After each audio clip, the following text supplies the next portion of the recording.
Blood soaked through Victor Moretti's white wedding shirt, and no one in the mansion dared to say a word.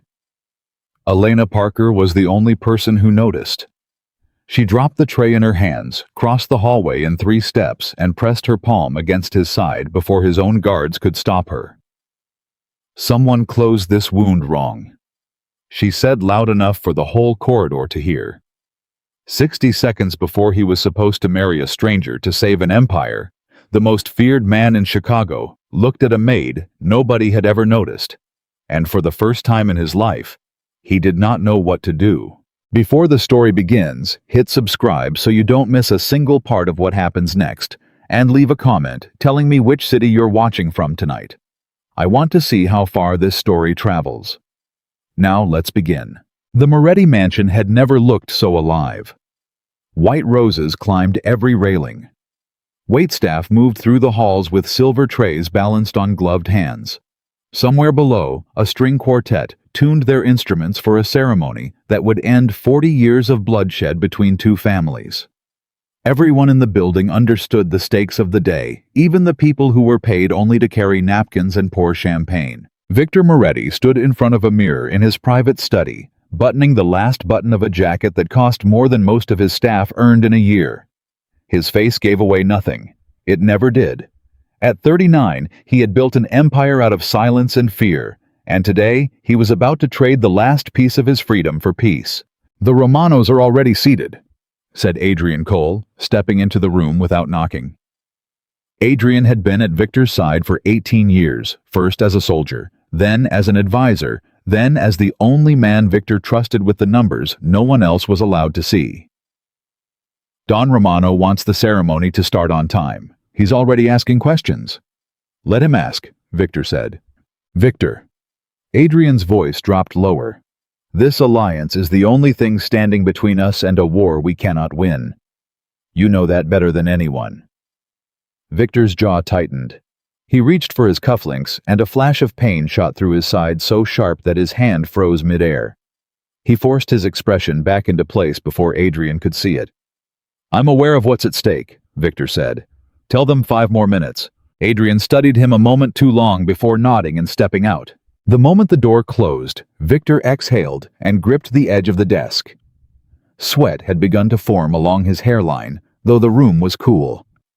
He had been telling himself since dawn that the wound from the night before was manageable. He had survived worse.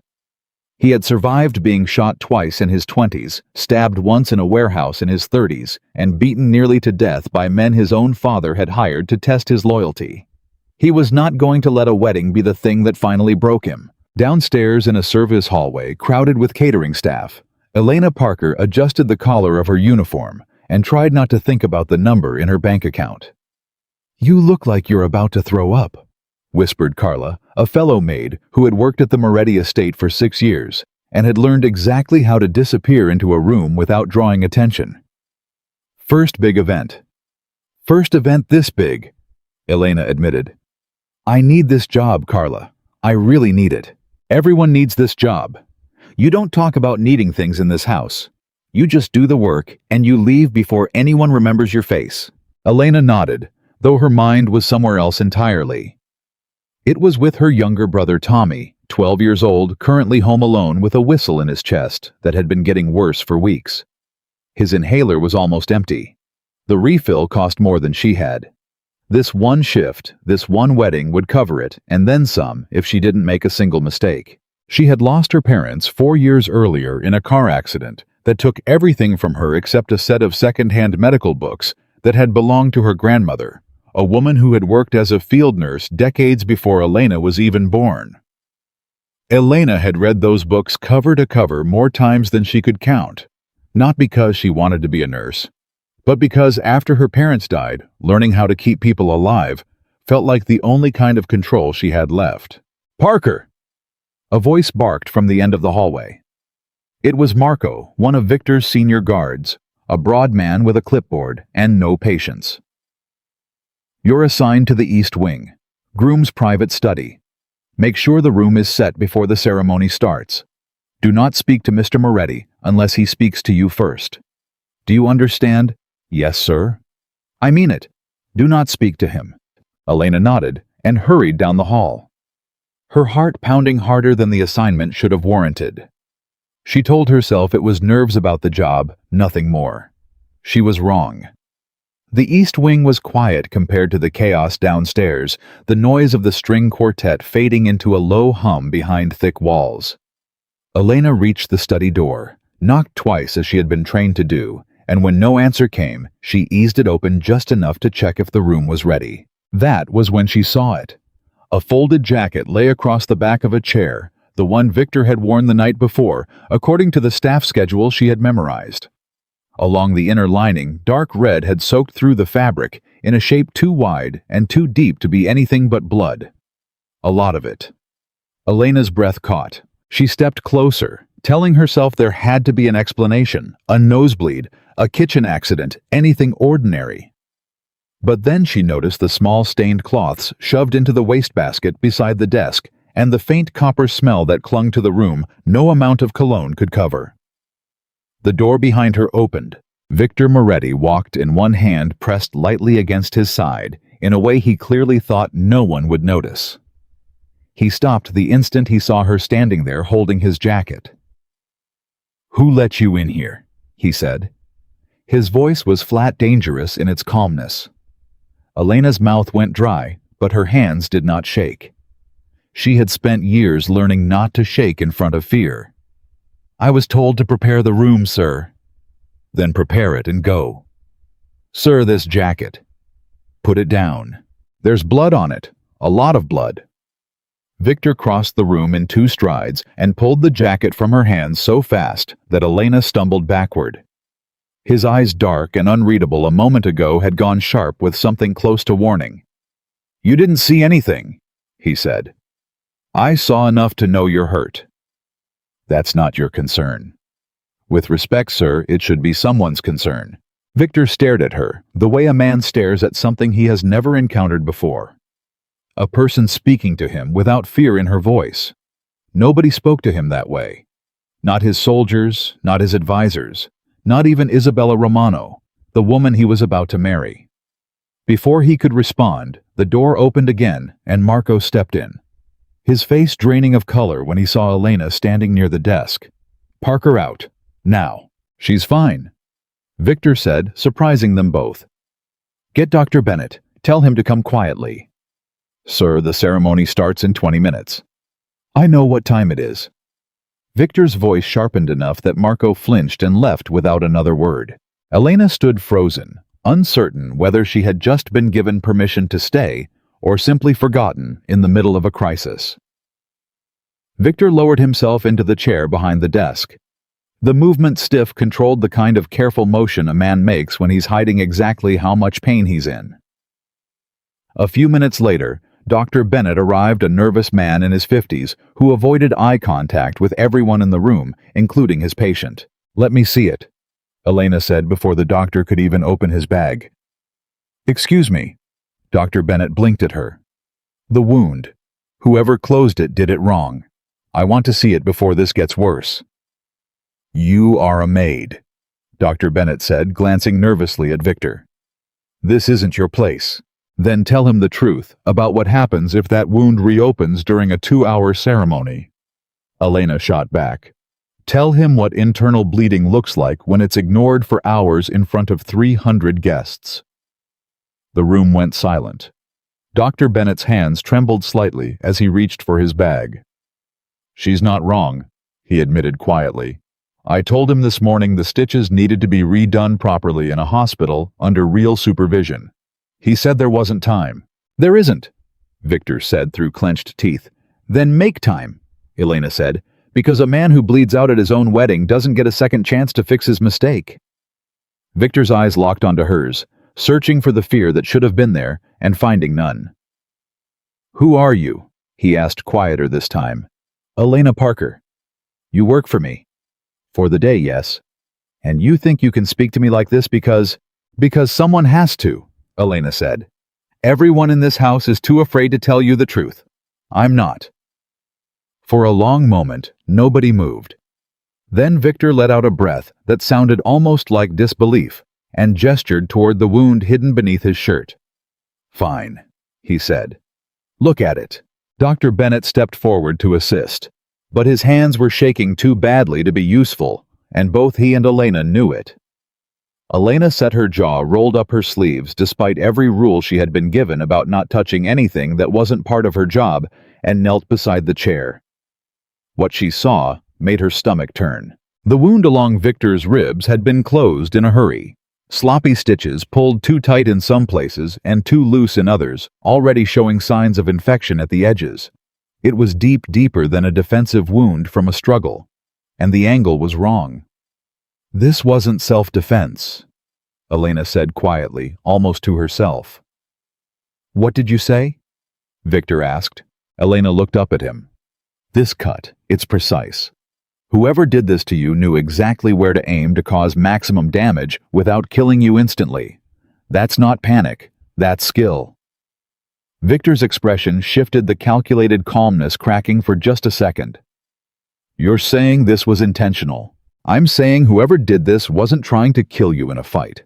They were trying to make sure you bled out slowly somewhere private, where no one would notice until it was too late." Elena hesitated before adding the part that made the room go cold. "Someone who had access to you. Someone close enough to get this near without you fighting back first." Victor stared down at his own hands as though they belonged to a stranger. "That's impossible," Dr. Bennett said quickly. "The report said it was an intruder. Security found signs of forced entry near the east gate." "Convenient," Elena murmured, cleaning the wound with careful, practiced hands as she spoke.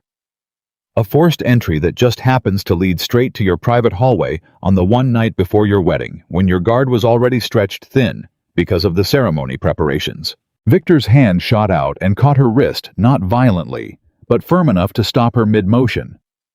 "Say that again." Elena met his eyes without flinching, even though her pulse was hammering. "I think someone inside this house wanted you dead last night, and I think they wanted it to look like an accident." Downstairs, the sound of the quartet shifted into a new song, a signal that guests were being seated for the ceremony. A sharp knock came at the study door. "Mr. Moretti." Marco's voice called through the wood, tense and urgent. "Don Romano is asking why the groom isn't downstairs. Isabella is getting anxious. We're out of time."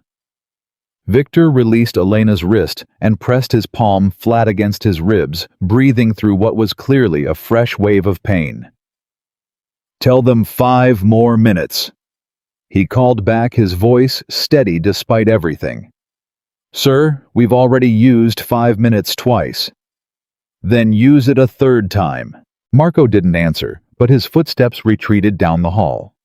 Elena resumed her work in silence, threading a clean suture with hands that did not shake despite the chaos surrounding her. Victor watched her the entire time, and for the first time in longer than he could remember, he wasn't calculating threats or angles or leverage. He was simply watching a woman who had no reason to help him do exactly that without asking for anything in return. "Why are you doing this?" he asked quietly. "Because you're hurt, and no one else was willing to say it out loud." "That's not an answer." Elena paused, needle in hand, and looked up at him. "My grandmother was a field nurse. She used to say that the people most in danger are the ones surrounded by others too scared to tell them the truth." "I don't know you, Mr. Moretti. I don't know what you've done or what you're capable of. But right now in this room, you're just a man who's bleeding and no one has been honest with you. I couldn't stand there and watch that happen." Victor said nothing for a long moment. Then quietly, "Most people are afraid to even look at me." "I'm not most people." Something in his chest shifted, small and unfamiliar, like a door creaking open after years of being sealed shut. Another knock came harder this time. "Victor." It was Adrian's voice, now tight with urgency. "Isabella is asking to come up herself. Her father is losing patience. If we delay any longer, the Romanos might see this as a deliberate insult." "I need 10 more minutes," Victor called out. "You don't have 10 minutes, Adrian said through the door. "You have maybe 2 before this turns into a diplomatic disaster." Elena worked faster, tying off the final stitch with practiced precision, wrapping clean gauze over the wound with a steady hand, despite the pressure closing in around them. "It's not perfect," she said, "but it will hold better than what was there before. You need real medical attention as soon as this ceremony is over. If you push yourself too hard before then, you could tear it open again." Victor rose to his feet, slowly testing his balanced jaw tight against the pain. For a moment he swayed, and Elena's hand shot out instinctively to steady him, her palm flat against his chest. "Careful," she said. Their eyes met closer now than either of them had realized, and for a single suspended second, neither of them moved. Victor Moretti. The man 300 guests were waiting to watch marry into peace stood being held upright by a maid he had known for less than 20 minutes. "Thank you," he said so quietly it barely carried. "Don't thank me yet," Elena said, stepping back and smoothing down her uniform as though the moment hadn't happened at all. "You still have to get through the next 2 hours without collapsing." Victor almost smiled. Almost. The door opened, without another knock this time, and Adrian stepped inside, his eyes flicking immediately to Elena before settling on Victor. They're seated, all of them. The priest is ready. Isabella is walking down in 3 minutes, whether you're standing at the altar or not. "I heard you the first time," Victor said. "Then move." Victor buttoned his jacket over the fresh bandage, wincing only slightly, a wince he quickly buried beneath the same unreadable mask he wore for everyone, except apparently the woman standing quietly by the desk. He turned back to her before walking out. "Parker, that's your name?" "Yes, sir." "Stay close today. I may need you again." "I'm not on the guest list, Mr. Moretti." "You're not a guest," Victor said. "You're the only person in this building who's told me the truth all morning." He walked out before she could respond. Adrian close behind him, already murmuring last-minute instructions about timing and appearances, and how the Romanos must never suspect anything was wrong. Elena stood alone in the study for a moment, staring down at her hands, still faintly stained with the evidence of what she had just discovered. Someone inside this house had tried to kill Victor Moretti quietly, precisely, and almost successfully. And whoever it was, they were likely somewhere downstairs right now, dressed in a suit, smiling among the wedding guests, waiting to see if their plan had worked. She grabbed a clean towel, wiped her hands, and hurried toward the grand staircase, unable to shake the feeling that the danger wasn't over. It had only just begun. At the top of the staircase, the sound of the wedding march rose from below, elegant and formal, completely unaware of the truth hiding just beneath the surface of the day. Guests rose from their seats in a wave of expensive fabric and polite smiles. Isabella Romano stood at the base of the aisle, in white radiant, entirely unaware that the man she was about to marry had nearly died the night before at the hands of someone close enough to trust. Victor stood at the top of the stairs, one hand resting lightly against the railing to steady himself, his face a perfect mask of composure.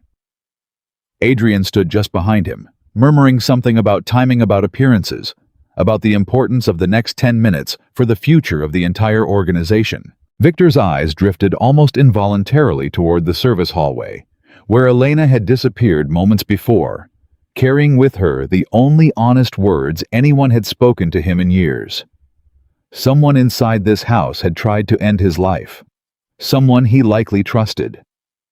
Someone standing in that very room below, smiling, waiting, completely certain their plan had already worked. And in less than 5 minutes he was expected to walk down those stairs and bind himself for life to a family whose loyalty he could no longer be sure of all, while the true danger sat somewhere in the crowd undiscovered. Victor Moretti closed his eyes for a single breath, feeling the fresh stitches pull tight beneath his shirt, feeling the weight of an empire built on fear pressing down on him harder than it ever had before. Then he opened his eyes, looked at the priest, waiting at the altar, looked at the woman in white, who did not know his true wounds, looked at the hundreds of faces turned expectantly toward the top of the stairs, and made a decision that would shatter everything the Moretti and Romano families had spent decades building. He turned to Adrian, his voice low but absolutely certain. "Cancel the wedding." The words left Victor Moretti's mouth like a verdict, and for a moment, nobody in the hallway moved. Adrian stared at him as though he hadn't heard correctly. "Say that again," Adrian said quietly.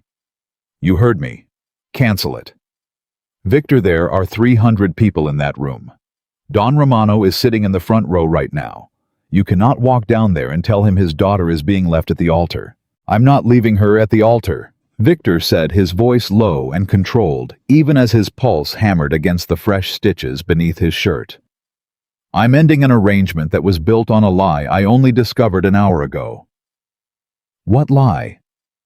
Someone in this house tried to kill me last night. You want me to walk down there and marry into a family without knowing if the people around me are loyal or if I'm about to hand my life over to men who already tried to take it. Adrian's face went pale, but he recovered fast the way he always did. That's exactly why you need this alliance more than ever. If someone's coming after you, the Romano name protects you. Numbers protect you. You cancel this wedding. You don't just lose an alliance, you announce to every family in this city that Victor Moretti is vulnerable. I'll take that risk. This isn't a risk you get to take alone. Adrian snapped, then caught himself softening his tone the instant he saw Victor's eyes narrow. I'm only saying, think about what this costs us. Think about what it costs everyone who depends on you. Victor didn't answer. He was already moving toward the staircase, and Adrian had no choice but to follow his jaw tight, his mind clearly working through damage control before the first sentence had even left Victor's mouth downstairs. The moment Victor appeared at the top of the stairs, the wedding march faltered. The string quartet noticed his expression before the guests did, and one by one, the instruments dropped away into an uneasy silence. Isabella Romano stood frozen at the base of the aisle in her white gown, her bouquet trembling slightly in her hands. "Victor," she said, forcing a smile that didn't reach her eyes. "You're late, Isabella." Victor descended the stairs slowly, every guest in the room rising instinctively to their feet, sensing that something had shifted in the air. "I need to speak with your father." Don Romano stood from the front row, an older man with silver hair and eyes that had buried more enemies than Victor could count. "Victor, my daughter is standing at the altar in front of everyone we know. Whatever this is, it can wait." "It can't." A murmur rippled through the crowd. "There was an attempt on my life last night," Victor said, loud enough for the front rows to hear, though not loud enough to become a spectacle. "Inside my own home. I don't yet know who's responsible. Until I do, I won't bind this family to mine and risk pulling you into a war that isn't yours." Isabella's mouth opened, but no sound came out. Don Romano's expression darkened, the color rising in his face. "You're canceling my daughter's wedding in front of 300 guests because of a rumor." "It's not a rumor," Victor said. "I have the wound to prove it." "Then you handle your enemies quietly, the way men in our position always have, and you marry my daughter as planned. You don't humiliate the Romano name in front of the entire city." "I'm not trying to humiliate anyone." "Then what do you call this?" Don Romano's voice rose sharp enough to silence the last murmurs of conversation in the room. "You call this respect. You call this loyalty. I call it honesty," Victor said. "Something I wasn't given last night by the people closest to me. I won't repeat that mistake by walking into a marriage built on the same silence." Isabella finally found her voice, and it cracked with humiliation. "You're doing this now, after everything my family has done to prepare for today." "I'm sorry, Isabella, this isn't about you." "It never is," she said, and turned, gathering her gown in both fists as she stormed back up the aisle, her bridesmaids scrambling to follow. Don Romano watched his daughter disappear through the far doors before turning back to Victor with an expression carved entirely out of fury. "You've made an enemy today, Moretti. I hope whatever you discovered last night was worth it." "I hope so too," Victor said quietly. Don Romano signaled to his men, and the Romano family began filing out of the mansion in a tense, humiliated procession, leaving behind empty chairs, wilting roses, and a silence so heavy it seemed to press against the walls. Adrian appeared at Victor's side the moment the room had cleared, his voice a harsh whisper. "Do you understand what you just did? Do you have any idea what this is going to cost us?" "I understand exactly what I did." "They will come for us now. Don Romano doesn't forgive an insult like this. He'll spend the next 6 months turning every family in this city against you." Then we prepare for that, Victor said. But I'm not walking into a war blind, trusting people I no longer know if I can trust. Adrian's eyes flickered just for a second, something unreadable passing behind them, before he forced his expression back into concern. You think it was someone inside the house? I know it was. Do you have a name? Victor's gaze lifted toward the staircase toward the hallway where Elena had disappeared only minutes before. Not yet. Elena had watched the entire collapse from the shadow of the service hallway pressed against the wall where staff were trained to remain invisible during moments exactly like this one. Her heart pounded as she watched Isabella flee in tears, as she watched Don Romano's fury fill the room, as she watched Victor Moretti stand at the center of the wreckage without flinching once. She had done this. Not entirely, but her words in that study had lit the fuse that led to this exact moment, and the weight of it settled heavy in her stomach. Parker! She turned to find Marco storming toward her, his face red with barely controlled anger. Do you understand what you just caused? I told him the truth. You told a man on his wedding day that someone in his own house wants him dead, and now the Romano family thinks we've disrespected them. Do you know what happens to people who embarrass families like that? I didn't tell him to cancel the wedding, Elena said, though her voice wavered slightly. That was his decision. His decision made after you filled his head with theories about assassins hiding among his own staff. Marco leaned in close enough that Elena could smell the tension radiating off him. You're a maid, Parker, hired for one day. I suggest you finish your shift, collect your pay, and disappear before Mr. Moretti remembers your name. Marco. Both of them turned. Victor stood at the end of the hallway, Adrian a step behind him, his expression unreadable once again. That won't be necessary, Victor said. Marco straightened immediately. Sir, I was just explaining to Miss Parker that... I heard what you were explaining. Victor's voice was quiet, but carried an authority that made Marco's mouth snap shut. Elena isn't going anywhere. Elena's breath caught. Mr. Moretti, I appreciate that, but I really should. I need to speak with you, Victor said, cutting her off gently. Privately. Marco and Adrian exchanged a glance. Neither of them bothered to hide, but neither man argued as Victor led Elena away from the hallway and into a smaller sitting room off the main corridor, away from the wreckage of the ceremony and the staff already beginning to clear the wilted roses and abandoned chairs. Once the door was closed, Victor lowered himself carefully into a chair, the pain in his side clearly worse than he was letting on. You should sit, Elena said before she could stop herself. You're pale. I'm fine. You're not, but I'll let it go for now. She remained standing near the door, unsure of her place in a room she had no business being in. Mr. Moretti, I need to say something before whatever this conversation is. Go ahead. I didn't mean to destroy your wedding. I told you what I saw because it was true, not because I wanted any of this to happen. I know that. Marco doesn't think so. Half the staff in that hallway looked at me like I'm the reason 300 guests just watched the Romano family walk out in humiliation. The wedding wasn't destroyed by you, Victor said. It was destroyed by whoever tried to kill me last night, and by however long I've been letting people around me get away with lying to my face. You just happened to be the first honest person standing in the room when I finally noticed. Elena said nothing, unsure how to respond to a version of gratitude she had never heard delivered so plainly. I have a proposal, Victor continued. A proposal. Not that kind. A faint trace of something almost like amusement crossed his face before disappearing. I need someone I can trust to oversee my recovery. Someone who isn't afraid to tell me the truth even when it's inconvenient. I'm offering you a permanent position here as my personal caretaker. Elena blinked. You're offering me a job. I'm offering you a job that pays considerably more than whatever agency sent you here today, with housing included if you want it, and full medical coverage. For a fraction of a second, Elena thought of Tommy, of his empty inhaler, sitting on the kitchen counter of the stack of unpaid bills she had been avoiding for weeks.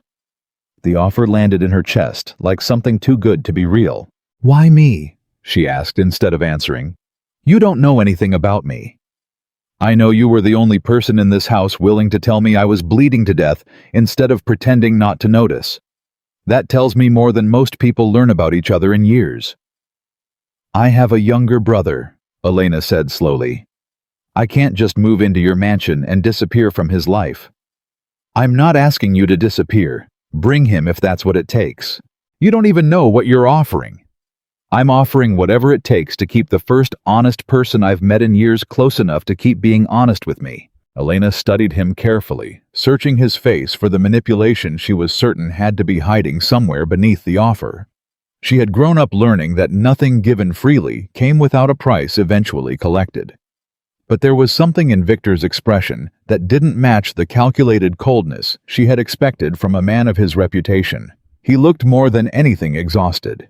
Exhausted and beneath the exhaustion afraid though he would never admit it out loud. I have conditions, Elena said finally. Victor raised an eyebrow. You're negotiating with me. You said you wanted honesty. Here it is. I'll help you heal. I'll make sure your wound is treated properly, and I'll stay close enough to watch for infection or complications. But I will never become someone who watches something wrong happen in this house and stays silent about it. Not for you. Not for anyone.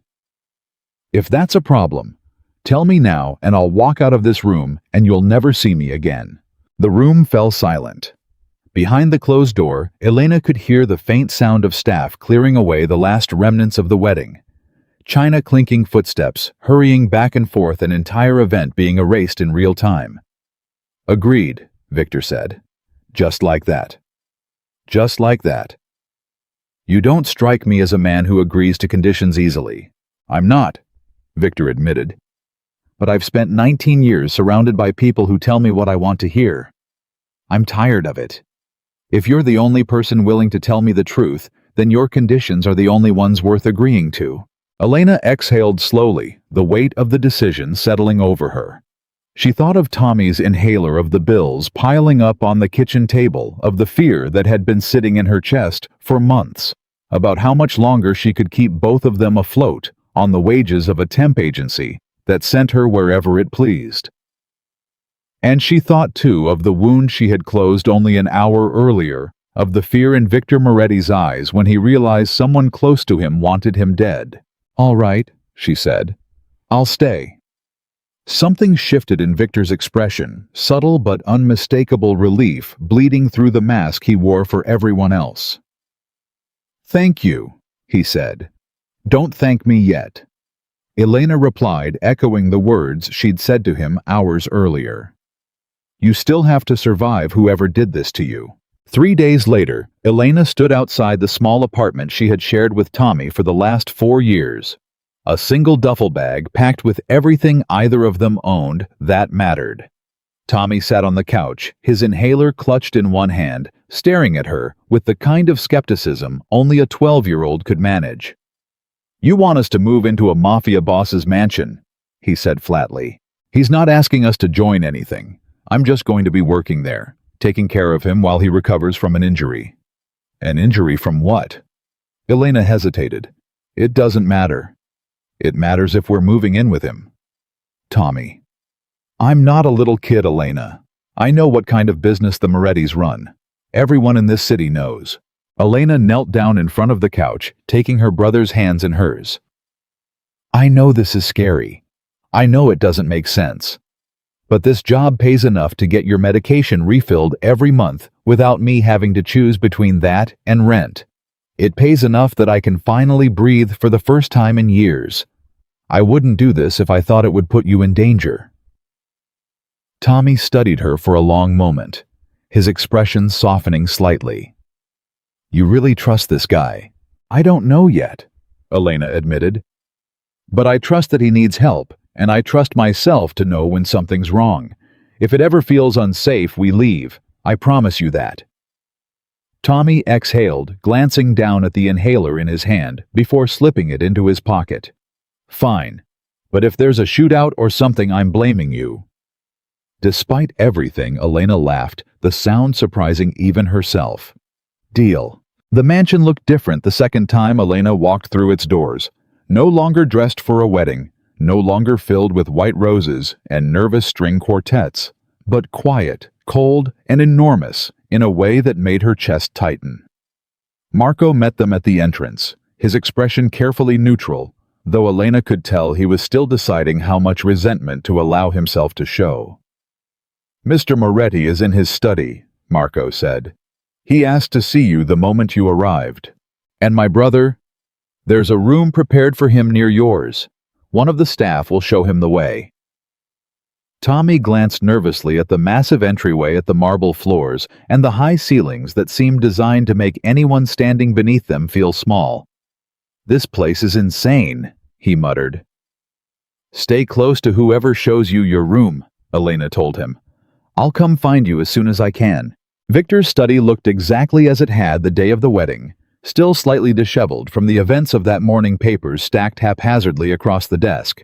The jacket with the bloodstain finally removed from where it had been draped over the chair. "You came," Victor said when she entered, not quite masking the surprise in his voice. "I said I would. People say a lot of things they don't mean." "I'm not most people," Elena said. "You said that yourself, remember?" A faint smile tugged at the corner of Victor's mouth before disappearing. He shifted slightly in his chair, and Elena's eyes narrowed immediately at the motion. "You're in pain." "I'm fine." "You keep saying that, and it keeps being a lie." Elena crossed the room without waiting for permission, setting her bag down beside the desk. "Let me see the wound." "Elena, you hired me for exactly this reason. Don't argue with me on my first day." Victor exhaled, something almost like amusement flickering across his face again, before he unbuttoned the top of his shirt enough for her to check the bandage beneath. The stitches had held, but the skin around them was inflamed red and warm to the touch, evidence of an infection beginning to take hold, despite her best efforts 3 days earlier. "This needs to be cleaned properly," Elena said, frowning.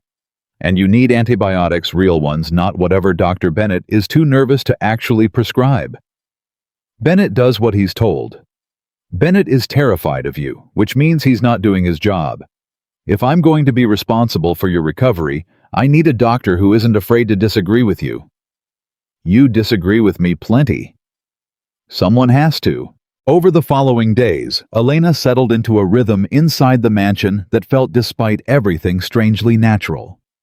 She changed Victor's bandages twice a day, monitored his fever, forced him to rest, despite his constant insistence that he had business to attend to. And slowly, without meaning to, she began changing more than just his physical wounds. The heavy curtains that had kept every room in permanent shadow curtains Victor had insisted remain closed for years out of some habit no one questioned, began opening one by one under Elena's hands. Sunlight spilled across rooms that hadn't seen daylight in longer than the staff could remember. "Who told you to open these?" Victor asked one afternoon, finding her standing on a chair wrestling with a curtain rod in the east sitting room. "No one. I decided on my own. This house doesn't run on decisions made without my approval." "Then fire me," Elena said, not even glancing down from the chair. "Or admit that a little sunlight isn't going to destroy your empire." Victor stood in the doorway for a long moment, watching her struggle with the curtain rod, watching sunlight pour into a room that had felt like a tomb for years. He said nothing else, and the curtain stayed open. The kitchen changed next. Elena replaced the elaborate, untouched dinners prepared nightly by an expensive chef with simple meals, the kind she remembered her mother making before the accident, the kind that filled the mansion with smells no one in that house had experienced in years. "This isn't what the chef usually prepares," Victor observed the first night she served him a plate of roasted chicken and vegetables instead of the elaborate 7-course meal that typically went half-eaten. "The chef's food is beautiful, and no one eats more than 3 bites of it. You're recovering from surgery.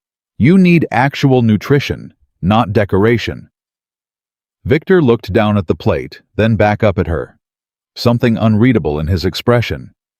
He picked up his fork without another word, and ate the entire meal the first time in longer than he could remember, that he'd finished a plate without leaving half of it untouched out of habit rather than hunger. She learned the staff's names next, something that seemed to unsettle the mansion's rigid hierarchy more than anything else she had done. She learned that Carla had 2 daughters she rarely saw because of her long hours. She learned that the groundskeeper, a quiet man named Raphael, had once been a schoolteacher, before circumstances forced him into different work. She learned that half the guards standing silently along the mansion's halls had families they supported entirely through wages Victor paid without ever once asking their names. "You know more about my staff after 2 weeks than I've learned in 15 years. Victor said one evening, watching Elena laugh with 2 of the kitchen workers over something Tommy had said at dinner. "That's not something to be proud of," Elena replied, though not unkindly. "No," Victor admitted. "It's not." Slowly, without either of them quite acknowledging it, Victor began seeking her out for reasons that had nothing to do with his wound. He found himself lingering in the kitchen while she cooked, asking questions about her grandmother, about the medical books she still kept stacked beside her bed, about Tommy's schoolwork and his stubborn refusal to admit he was scared of the enormous house he now lived in. "He'll adjust," Elena said one night, the 2 of them sitting in the mostly empty dining room long after dinner had ended, Tommy already asleep upstairs.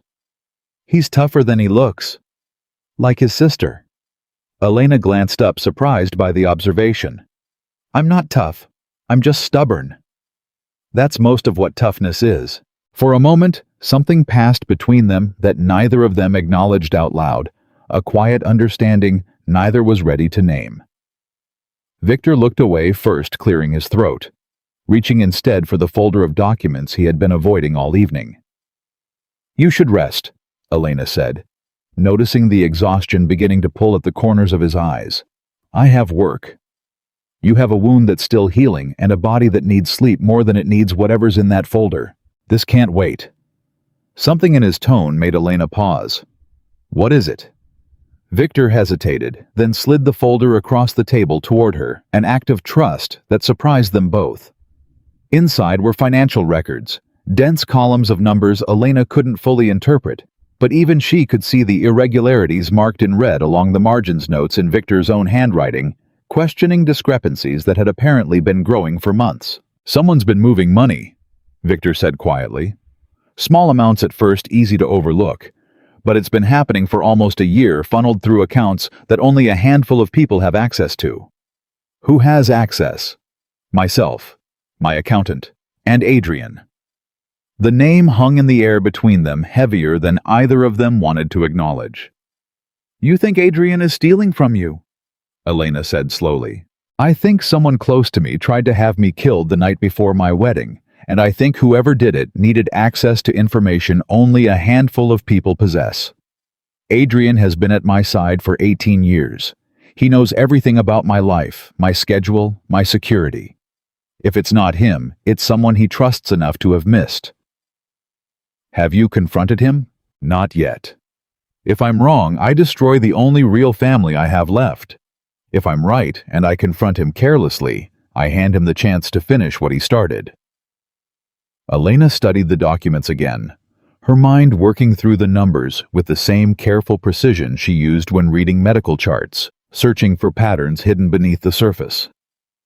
"There's someone else's name here," she said suddenly, pointing to a small notation near the bottom of one page.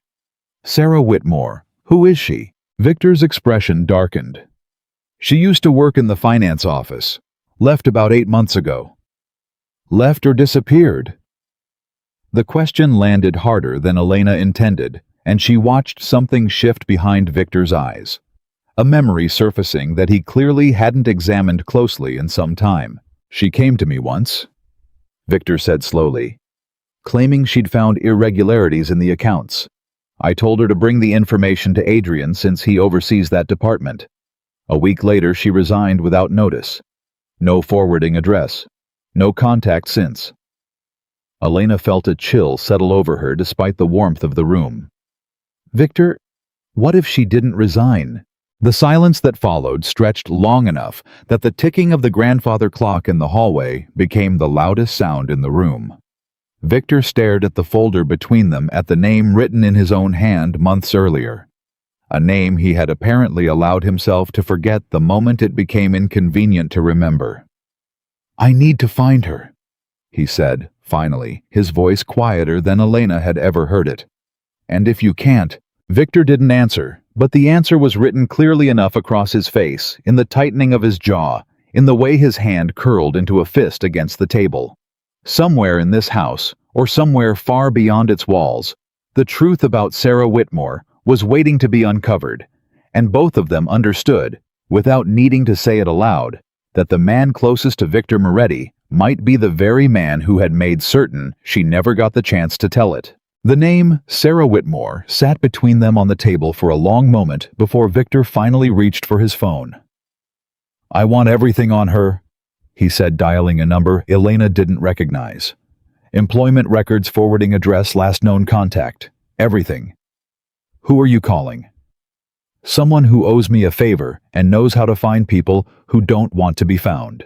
Elena watched him pace the length of the dining room as he spoke in low-clipped sentences to whoever was on the other end, the exhaustion from earlier replaced now with a focused intensity that made him look for the first time since she'd met him like the man his reputation described. When he hung up, his jaw was tight. "Well," Elena asked. "2 days. That's how long he says it'll take to find anything on her. And if there's nothing to find, if she really did just disappear on her own, then I'll have wasted 2 days chasing a ghost." Victor sat back down across from her, rubbing a hand over his face. "But I don't think I have." "Neither do I," Elena admitted quietly. Over the following 2 days, the mansion settled into an uneasy rhythm. Victor buried himself in meetings Elena wasn't permitted to attend, his voice occasionally rising behind closed doors in ways that made the staff exchange nervous glances.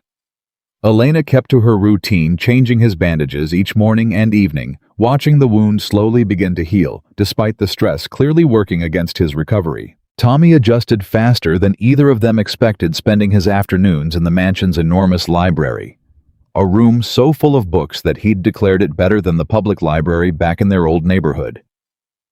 He'd taken to Raphael the groundskeeper, trailing after him through the gardens with an endless stream of questions Raphael seemed to genuinely enjoy answering. "He asked me today why a man like Mr. Moretti needs a garden this big," Raphael told Elena one afternoon, amusement flickering across his weathered face.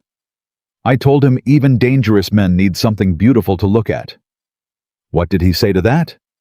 "He said maybe that's why Mr. Moretti hired you." Elena felt her face warm despite herself, and quickly changed the subject, though the comment lodged itself somewhere in her chest and refused to leave. That evening, Victor found her in the kitchen elbow, deep in a pot of something that smelled like her mother's old recipe, one of the few she still remembered clearly enough to recreate. "You didn't have to cook again," he said, leaning against the doorframe. "The chef makes food nobody eats. I know. We've had this conversation."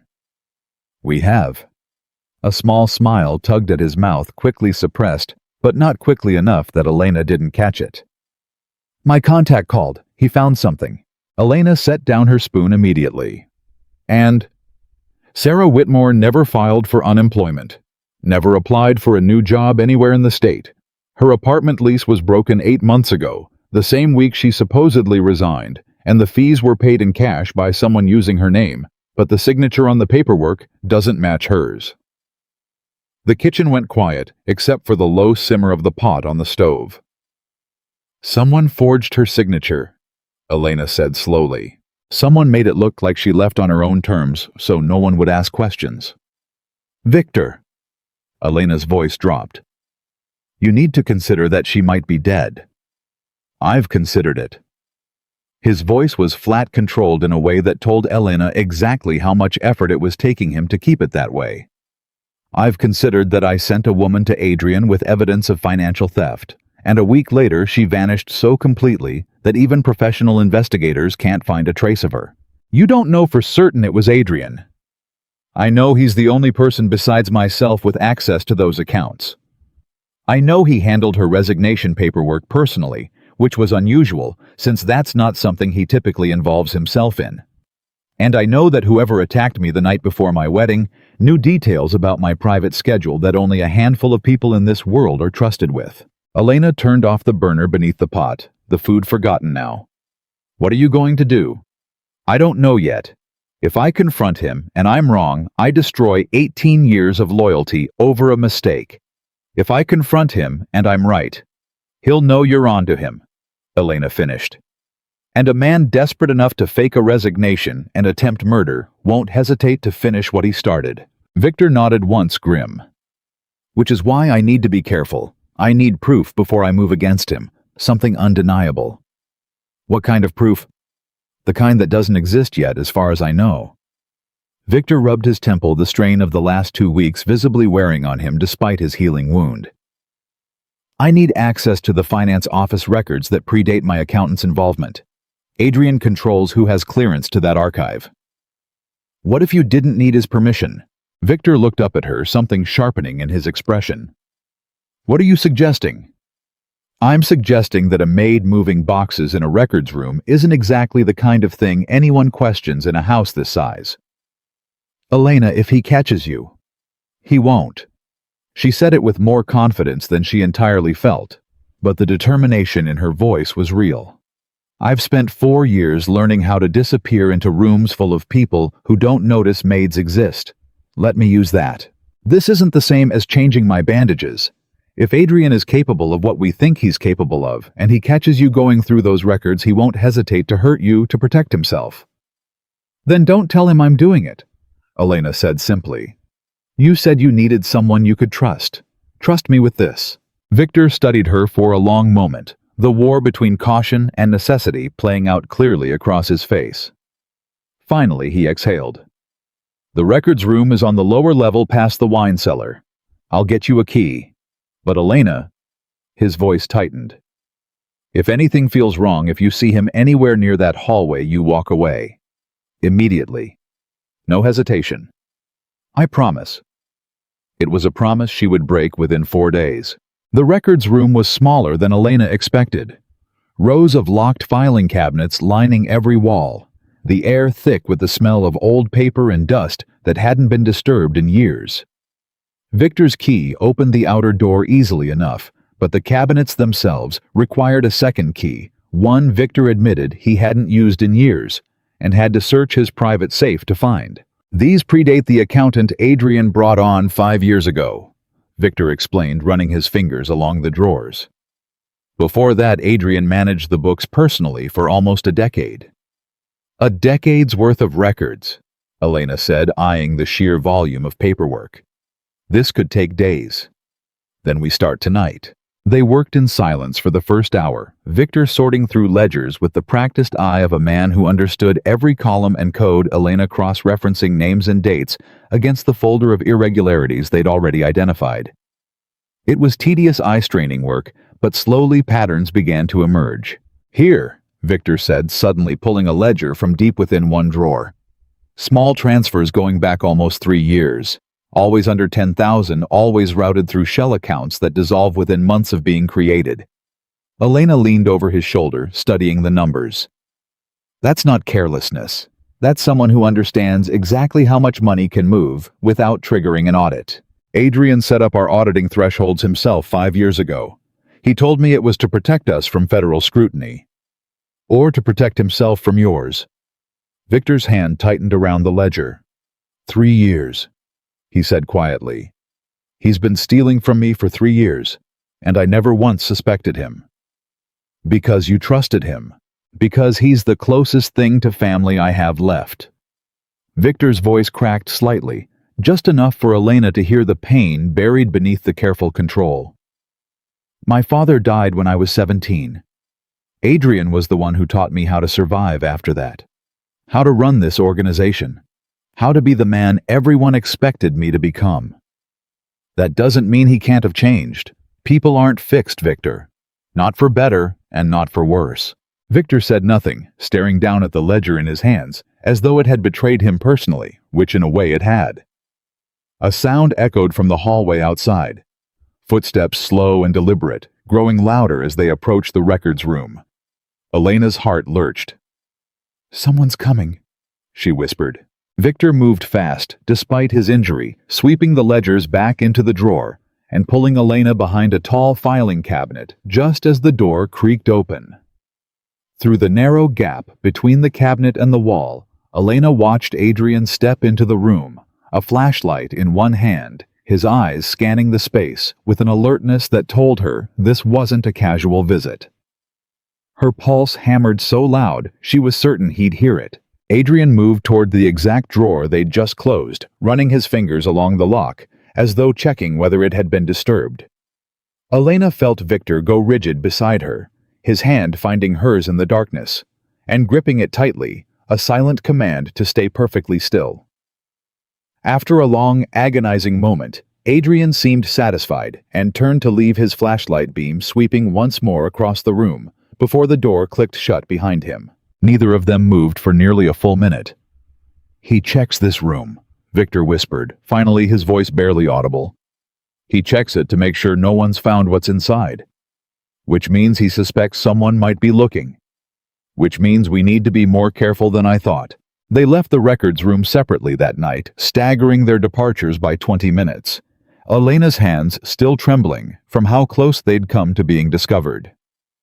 She found Tommy already asleep when she checked on him, and stood in his doorway for a long moment, watching him breathe, thinking about how quickly everything could unravel if Adrian ever suspected what she now knew. The following morning, Victor received a call that changed everything. Elena was in the kitchen when she heard him answer, his voice going tight and clipped in a way she recognized now as controlled panic.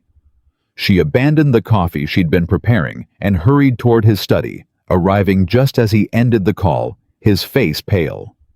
"What happened?" "There's a business event tonight," Victor said, his voice strained.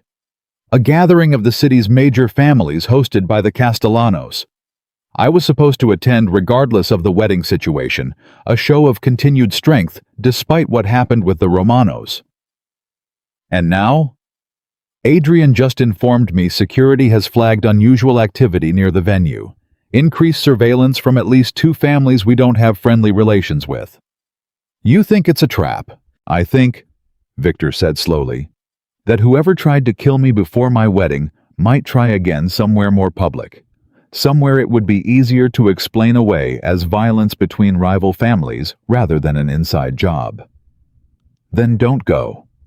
If I don't go, it confirms to everyone in this city that I'm afraid, that I'm weak. That's exactly the kind of vulnerability men like Don Romano are looking for right now." "Victor, your safety matters more than appearances. In my world," Victor said quietly, "appearances often are safety. The moment people believe I can be intimidated, moved, killed, everyone who's ever wanted a piece of what I control will come for it at once.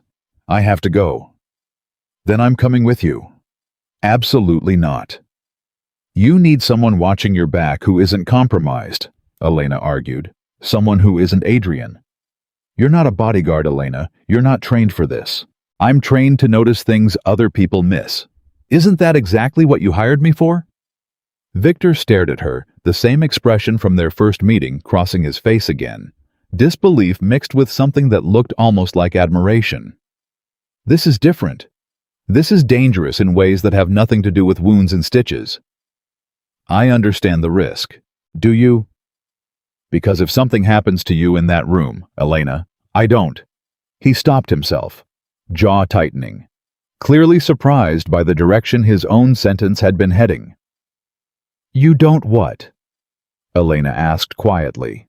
Victor didn't answer, but the silence between them said more than words could have. "I'm coming," Elena said finally. "Not as a bodyguard. As someone watching for what your own security might miss, because they trust the wrong person." Victor exhaled long and slow, clearly losing an argument he knew he wasn't going to win. "Stay close to me. Don't wander. If anything feels wrong, you leave immediately, no questions asked." Agreed. The Castellano estate was smaller than the Moretti mansion, but no less grand, its ballroom filled with the city's most powerful families, dressed in their finest champagne, flowing freely despite the tension simmering beneath every polite conversation. Elena stood near the edge of the room, in a borrowed dress that felt foreign against her skin, watching Victor move through the crowd with practiced authority, shaking hands, exchanging careful pleasantries with men whose smiles never quite reached their eyes. Adrian stayed close to Victor's side the entire evening, and Elena found herself watching him more than she watched anyone else in the room, cataloging every glance he exchanged with other guests.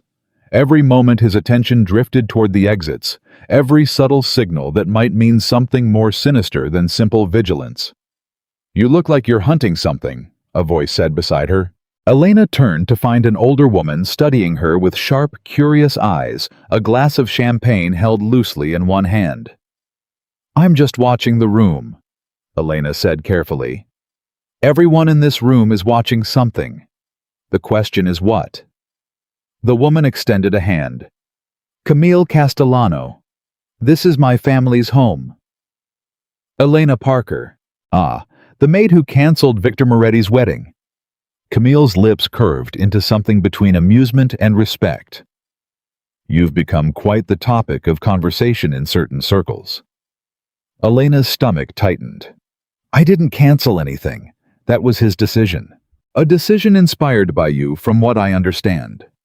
Camille studied her a moment longer before her expression shifted, growing more serious. "A word of advice, dear.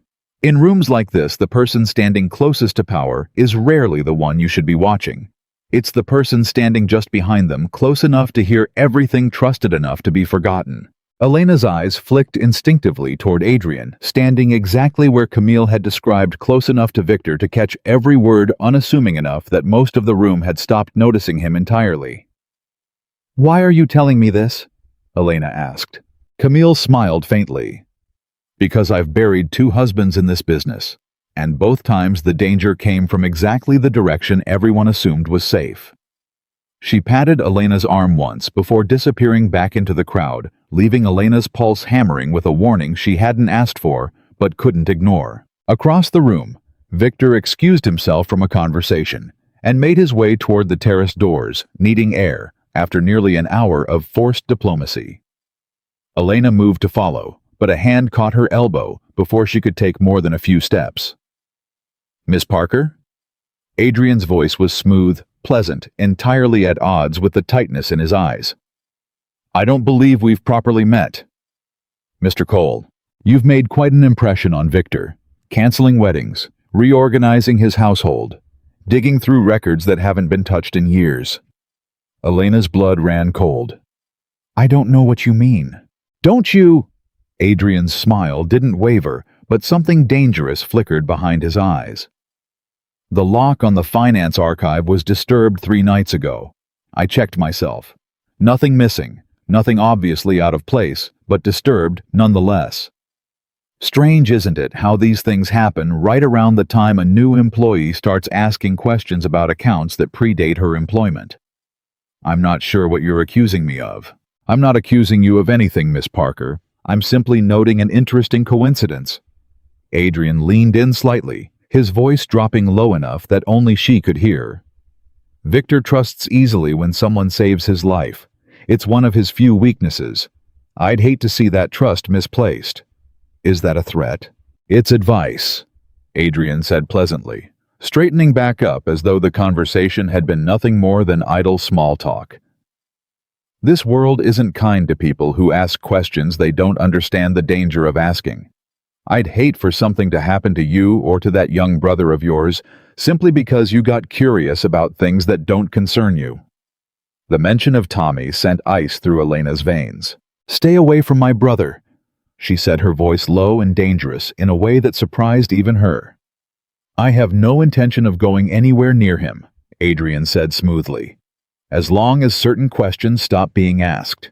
Before Elena could respond, a commotion erupted near the terrace doors, shouts and the sharp crack of what could only be gunfire cutting through the elegant murmur of the ballroom. Guests screamed, scattering in every direction, and Elena's heart stopped as she realized Victor had walked out to that exact terrace only minutes before. "Victor!" she screamed, shoving past fleeing guests toward the terrace doors, ignoring Adrian's shout behind her for security. The scene outside was chaos. 2 of Victor's guards exchanging fire with figures near the garden wall. Victor himself pressed against a stone pillar, blood already blooming across his shoulder where a bullet had grazed him. "Victor!" Elena dropped to her knees beside him, hands immediately pressing against the wound, despite the danger still unfolding around them. "Get down!" Victor gasped, trying to shield her with his uninjured arm, even as pain contorted his face. Not without you. More gunfire erupted closer now, and one of Victor's guards went down with a cry that made Elena's blood run cold. The remaining guard dragged his fallen partner toward cover, leaving Victor and Elena exposed against the pillar as shadowy figures advanced from the garden's edge. "We need to move," Elena said, her medical training overriding her fear. Forcing her hands to work fast despite the chaos, tearing a strip of fabric from her dress to press against Victor's shoulder. "Can you walk?" "I can walk." "Then we move. Now." They stumbled back through the terrace doors together. Elena's shoulder braced beneath Victor's good arm, guests still screaming and scattering around them as more of Victor's security finally arrived. Overwhelming force, finally turning the tide against whoever had staged the attack. By the time they reached the relative safety of a side room, the gunfire outside had stopped, replaced by shouted orders and the distant wail of approaching sirens. "You're bleeding badly," Elena said, easing Victor into a chair, her hands working quickly to assess the wound, despite the adrenaline still coursing through her system. "It's not as bad as it looks." "It's exactly as bad as it looks. Victor, stop lying to me." Adrian burst into the room moments later, his face a careful mask of concern that Elena now couldn't help but scrutinize for cracks. "Victor, thank God. What happened?" "Someone was waiting on the terrace," Victor gritted out, wincing, as Elena tightened the makeshift bandage. "Whoever it was knew exactly when I'd step outside." Something in Adrian's expression flickered so brief, Elena almost missed it. But she was watching for it now, and she caught the way his eyes darted away just slightly too fast. "We'll increase security immediately," Adrian said. "This can't happen again." "No?" Victor agreed, his eyes locking onto Adrian's with an intensity that made the other man shift uncomfortably. "It can't." The ride back to the mansion was tense and silent. Victor's shoulder properly bandaged now by paramedics who had arrived on scene, though he'd refused transport to a hospital despite Elena's protests. Once they were finally alone in his study, the adrenaline finally beginning to fade, Elena rounded on him. "He knew," she said. "Adrian knew you'd be on that terrace. You don't know that." "I do know that. He cornered me tonight, Victor. He told me he knew I'd been in the records room. He threatened Tommy." Victor's expression went dark. "He threatened your brother. He implied it, clearly enough that I understood exactly what he meant." Elena's hands were shaking now, the reality of the evening finally catching up with her. This wasn't a rival family attacking you tonight. This was Adrian orchestrating another attempt using the chaos of a public event to make it look like something else. "I need proof," Victor said, though his voice had lost some of its earlier certainty. "I can't move against him on suspicion alone. How much more proof do you need? He's been stealing from you for 3 years. A woman who discovered it disappeared without a trace. Someone tried to kill you the night before your wedding, and tonight on the exact terrace you stepped onto someone was waiting with guns." "I know," Victor said, his voice breaking slightly for the first time since Elena had known him. "I know, Elena, but this is Adrian, 18 years. He held my hand at my father's funeral. He taught me everything I know about surviving in this world. If I'm wrong..." "You're not wrong." The certainty in her voice made Victor look up, meeting her eyes across the study, searching for the same fear he felt reflected somewhere in her expression, instead of finding only steady resolve. "How can you be so sure?" "Because men who are innocent don't threaten children to keep people quiet," Elena said. "He as good as confessed tonight, Victor. He just did it carefully enough that you can't prove it in a courtroom." Before Victor could respond, the study door burst open without a knock. One of the household staff standing pale and breathless in the doorway.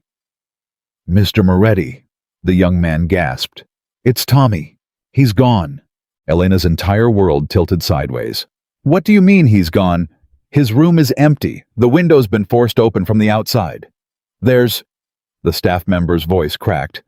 "There's a note." He held out a folded piece of paper with trembling hands. Elena snatched it before Victor could reach it, unfolding it with fingers that had gone numb with terror. The words on the page were simple, precise, and utterly devastating. Stop asking questions. Stop digging through records that don't concern you. Convince Victor to abandon whatever he thinks he's uncovered, or you'll never see your brother again. You have 24 hours. There was no signature. There didn't need to be one. Elena's knees buckled, and only Victor's good arm catching her kept her from collapsing entirely to the floor. "Tommy," she whispered, the paper crumpling in her fist. "He has Tommy." Victor's face had gone completely white, the earlier pain from his wound seeming to vanish beneath a fury so absolute it radiated off him like heat. "Get Marco," he said to the staff member. His voice deadly calm in a way that was somehow more frightening than shouting would have been. "Get every guard in this house, now!" "Victor!" Elena said, her voice shaking. "If this is Adrian and we move against him carelessly, I know exactly what he'll do." Victor's hands curled into fists at his sides. "Which is why we're not moving carelessly. We're moving precisely, and we're moving now." Marco arrived within minutes, his expression grim as he took in the scene, the note Elena's barely contained panic. "Sir, I've already got men searching the perimeter. Whoever took him, they knew the security rotation. They knew exactly when to move." "Adrian knows the security rotation," Victor said. "Adrian sets the security rotation." Marco's jaw tightened, understanding dawning slowly across his features. "You think it's him." "I think we're done pretending it isn't," Victor said. "Where is he right now?" "Last I saw, he was heading to his private office after the event. Said he needed to review tonight's security failure." "Of course he did." Victor's voice was ice. "Get eyes on him, quietly. I don't want him to know we suspect anything until I have Tommy back safely. And if he tries to leave the property, then you stop him by whatever means necessary, but you do not let him hurt anyone in the process. Elena's brother's life depends on us being smarter than he thinks we are." Elena sat frozen in the chair Victor had guided her into, the note still crumpled in her white-knuckled fist, her mind spinning through every possible scenario, every way this could end in tragedy, despite everyone's best efforts. "He's just a kid," she whispered. "He's 12 years old, Victor. He has asthma. If he doesn't have his inhaler, we'll get him back," Victor said, kneeling in front of her, despite the pain it clearly caused, his injured shoulder taking her trembling hands in his. "I promise you, Elena, whatever it takes, I will get your brother back." "You can't promise that." "I can promise you I will not stop until it's true." His eyes held hers steady and fierce, despite the fear Elena could see hiding just beneath the surface. "You gave me my life back 3 weeks ago, in a room where everyone else had already given up on telling me the truth. I am not going to stand by and let anyone take yours apart because of it." Elena's breath caught tears finally spilling over despite her efforts to hold them back. "I need him safe, Victor. I need him back." "You'll have him back," Victor said, his voice hardening with a resolve that seemed to steady them both. "Adrian made a mistake tonight. He threatened the wrong family, and now he's about to learn exactly what happens to men who mistake my mercy for weakness."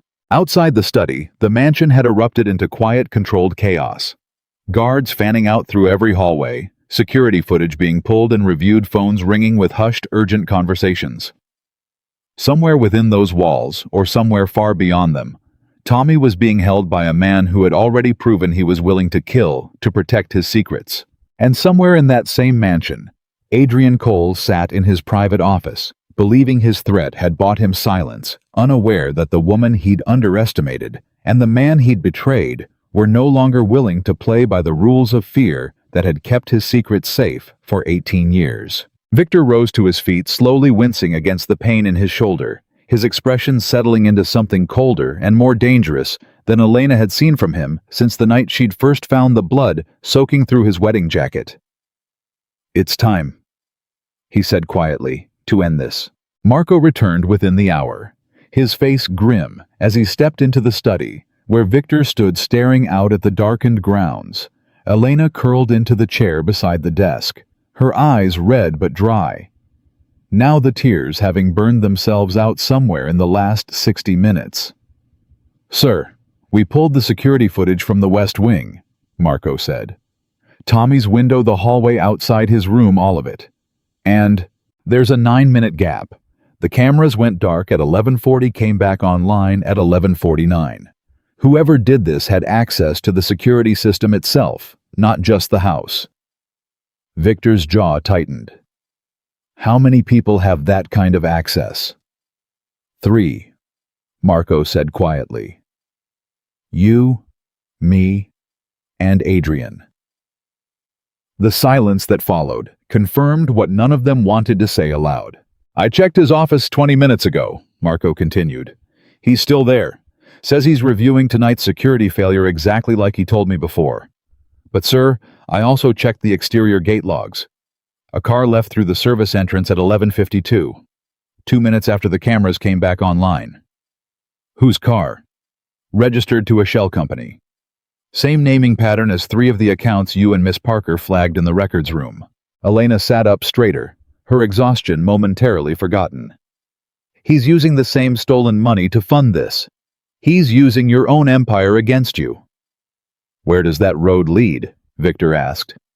The service entrance, the direction that car went.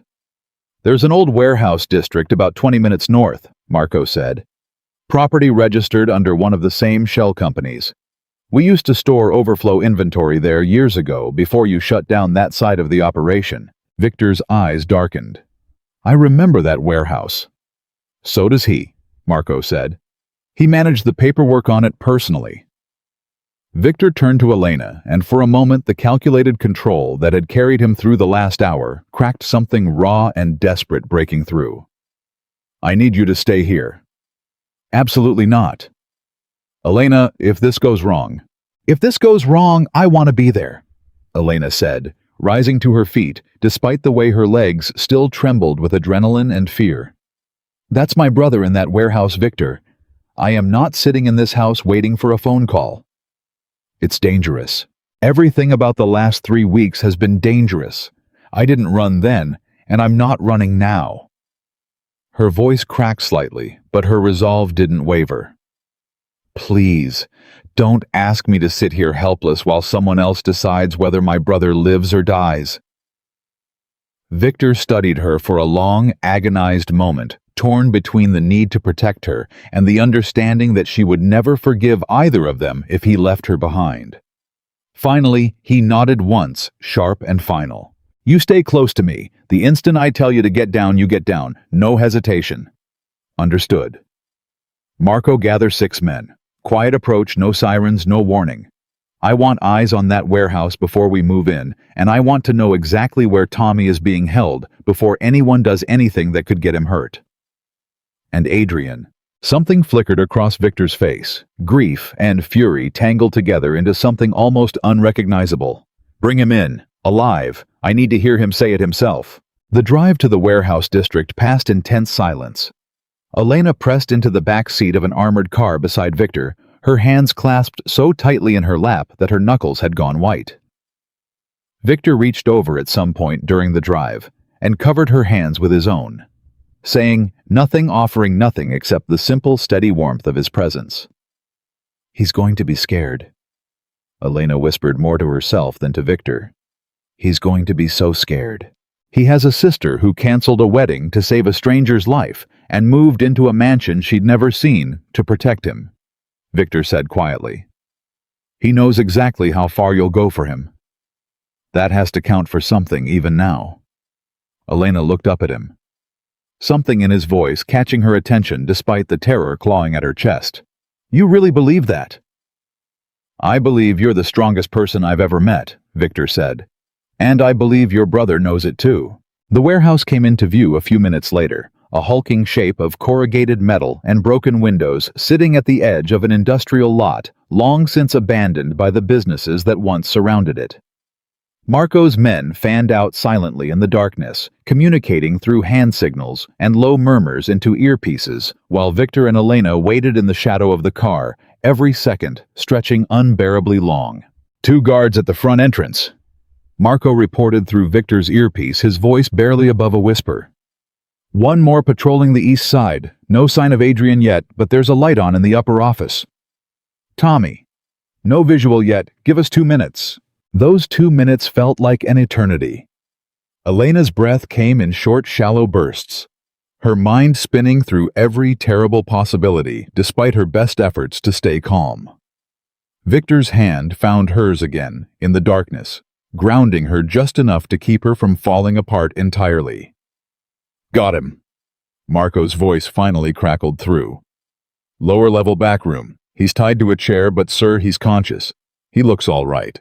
The relief that flooded through Elena nearly buckled her knees. "Thank God." "There's a problem." Marco continued, his voice tightening. "Adrian just arrived. He's heading down to the lower level now." Victor's expression hardened instantly. "Move in. Now." What followed happened faster than Elena could fully process, shouts erupting from the front of the warehouse as Victor's men breached the entrance, the sound of a struggle, a single gunshot that made Elena's heart stop entirely before Marco's voice confirmed no one had been hit, just a warning shot fired by one of the guards before being subdued. "Clear," Marco called. "Front entrance secure, moving to the lower level." Victor was already moving, pulling Elena along beside him, despite every instinct telling him to leave her in the safety of the car. They entered the warehouse through the front, stepping over the crumpled forms of 2 unconscious guards, the air thick with dust and the metallic scent of old machinery long abandoned.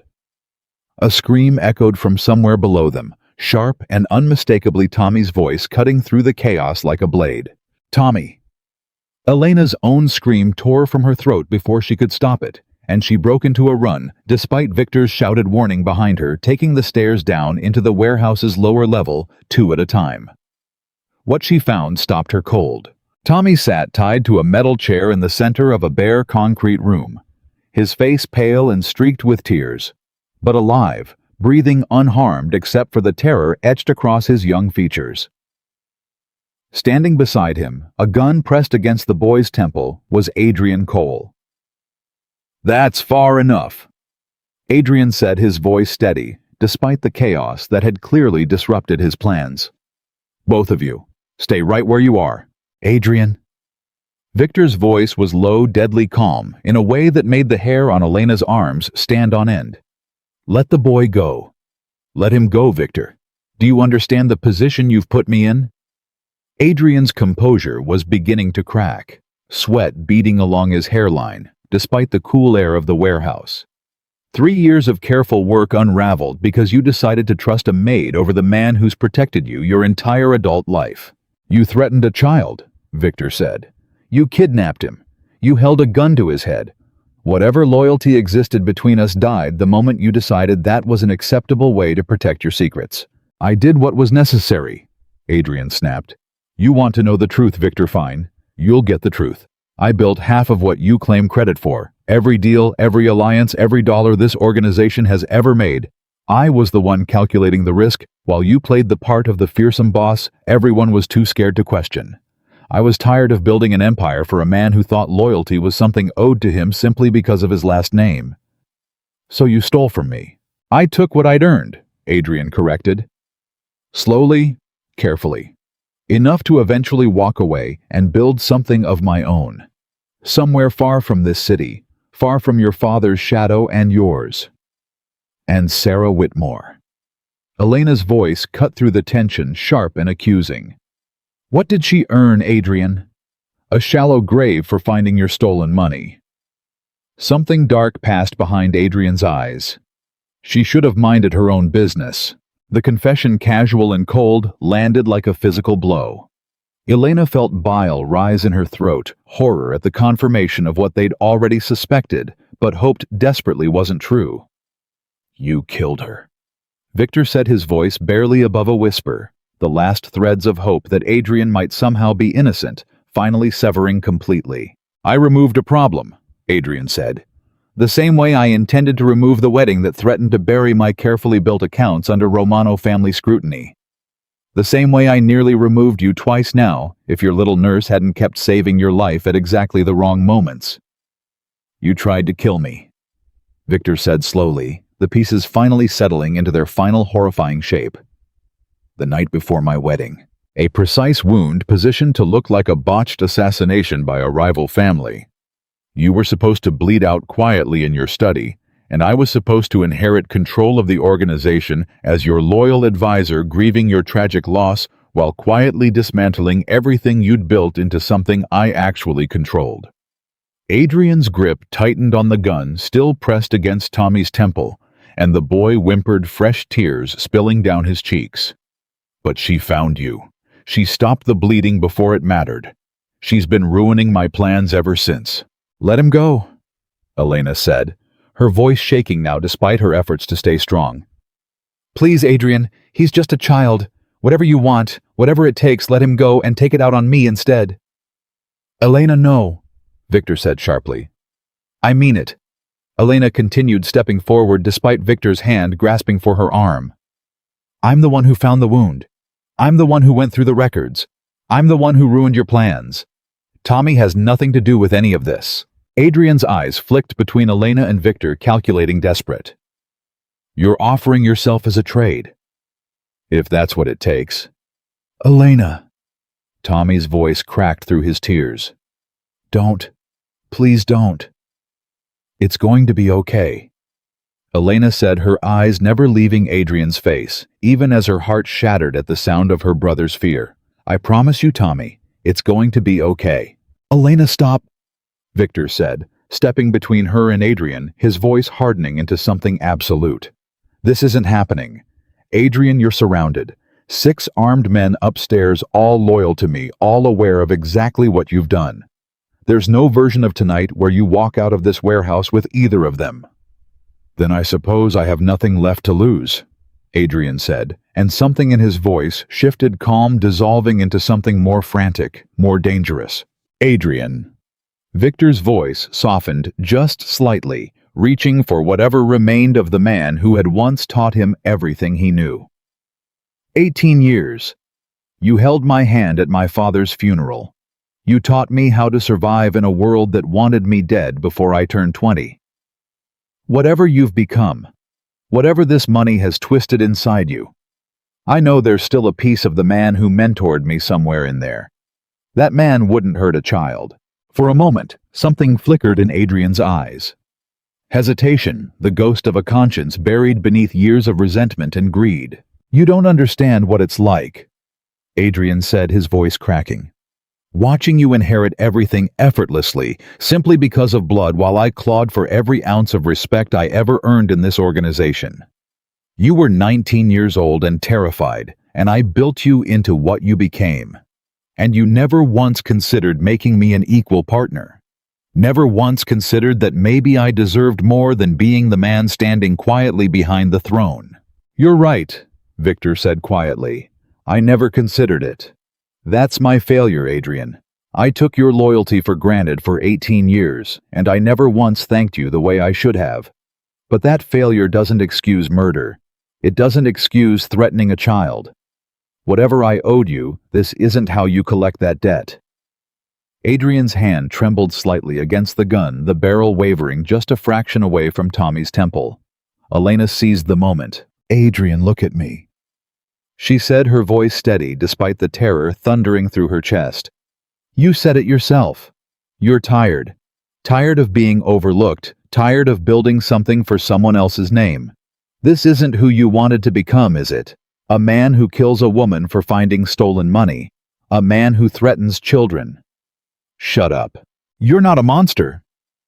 Elena continued, taking another slow step forward, despite Victor's warning hand on her arm. You're a man who made choices out of anger and greed, and those choices led you somewhere you never intended to go. It's not too late to stop this. Right now. Let Tommy go, and whatever happens next, at least it doesn't include hurting an innocent child. The room fell into a suffocating silence, broken only by Tommy's quiet, terrified sobs and the distant sound of Marco's men securing the rest of the warehouse above them. I can't just walk away from this, Adrian said, finally, his voice hollow. Even if I let him go, Victor's not going to let me disappear. Not after everything I've done. No, Victor agreed honestly. I'm not. You'll face consequences for what you've done, Adrian. Real ones. But there's a difference between facing justice and becoming a murderer twice over in the same night. One of those paths, there's still a version of you that survives this. The other, there isn't. Adrian's eyes closed briefly, something breaking behind his controlled exterior. Years of buried resentment and fear finally collapsing under the weight of the moment. I never wanted it to go this far, he said quietly. The wound before the wedding that was supposed to be quick, painless, made to look like a rival attack. I never meant for it to become this. But it did, Victor said. And now you have a choice. The last one you're going to get to make freely. Let the boy go. For a long, unbearable moment, nobody moved. Then slowly, Adrian lowered the gun. Tommy sobbed with relief, his small body sagging against the ropes binding him to the chair as Adrian stepped back, the weapon falling loose in his hand. Elena rushed forward instantly, dropping to her knees beside her brother, her hands trembling as she worked at the ropes binding his wrists. "You're okay," she whispered, tears streaming freely down her face now. "You're okay, Tommy. I've got you. You're okay." "Elena!" Tommy gasped, collapsing into her arms the moment the last rope fell away, his small body shaking with sobs he'd clearly been holding back for hours. "I was so scared. I was so scared you weren't going to find me." "I told you I would," Elena said, holding him so tightly her arms ached, rocking him gently the way she used to when he was small and frightened by thunderstorms. "I promised you, and I meant it." Victor kept his eyes locked on Adrian, the entire time his body tensed and ready, despite the surrender that seemed to have settled over the older man. "Marco," he called out. "We're clear down here.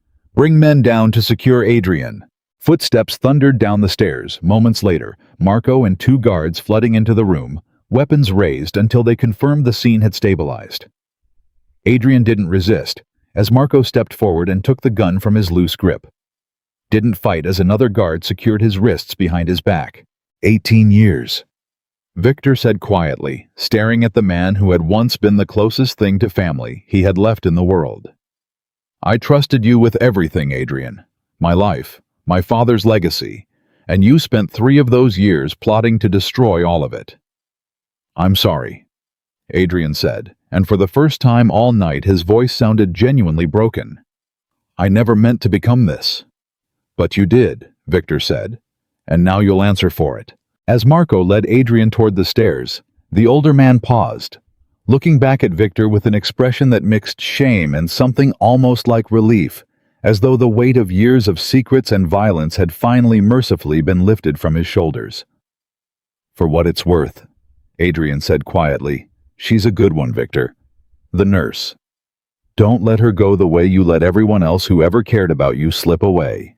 Victor said nothing, watching in silence as the man who had shaped nearly 2 decades of his life was led up the stairs and out of the warehouse, out of his organization, out of the empire he had once helped build and had ultimately tried to destroy. Once the warehouse had emptied and only Victor, Elena, and Tommy remained in the concrete room, the adrenaline that had carried them through the last hour finally began to drain away, leaving exhaustion and shock in its wake. Tommy still clung to Elena, his small frame trembling despite his best efforts to appear brave. "I'm sorry," Tommy whispered against her shoulder. "I tried to fight when they came through my window. I really tried." "You have nothing to apologize for," Elena said fiercely, pulling back just enough to look him in the eyes. "You were incredibly brave tonight. You survived something that would have terrified most grown adults, and you're sitting here right now safe because of exactly how strong you are." "I was so scared." "Being scared doesn't mean you weren't brave. It means you were brave anyway."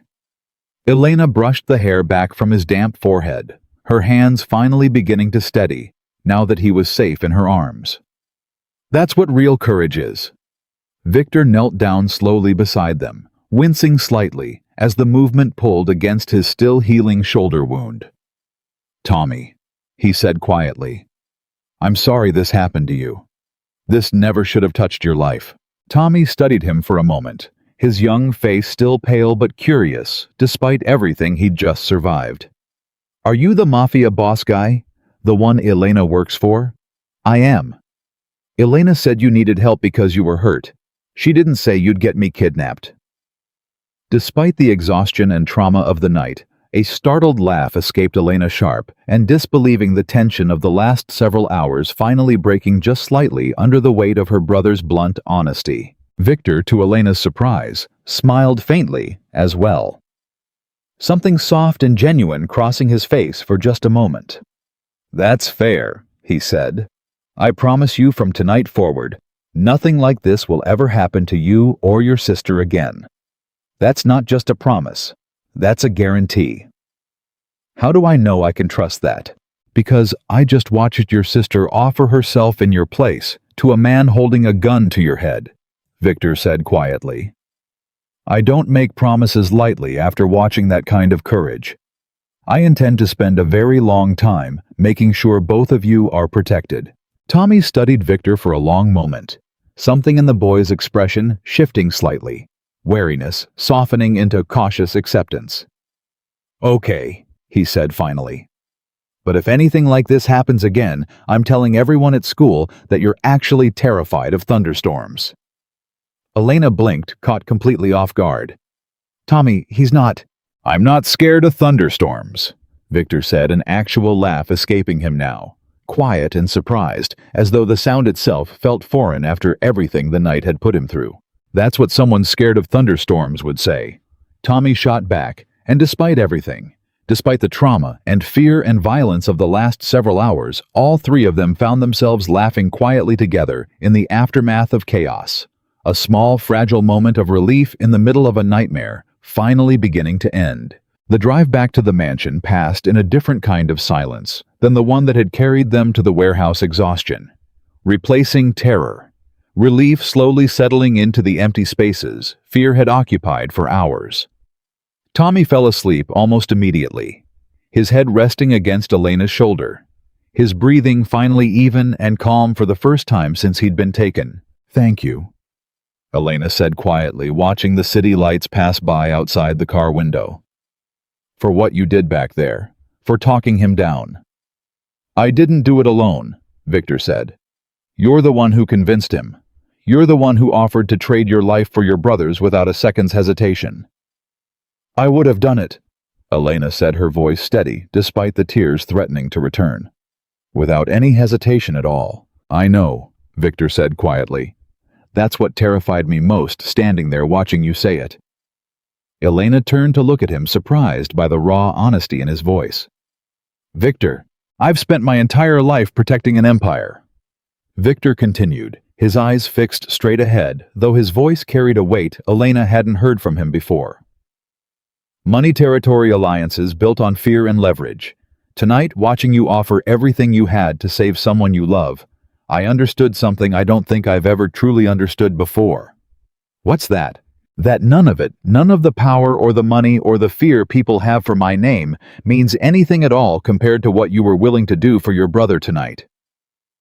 I spent 18 years building something I thought mattered, and Adrian nearly destroyed all of it because he wanted a bigger piece of an empire that in the end is worth nothing compared to the kind of love that makes someone offer their own life without hesitation." Elena said nothing for a long moment, watching him carefully, seeing something shift behind his eyes that hadn't been there when she'd first met him weeks earlier, blood soaking through his wedding jacket, a man hiding pain behind a mask of control. "You're not the man I met 3 weeks ago," she said quietly. "No." Victor agreed. "I don't think I am."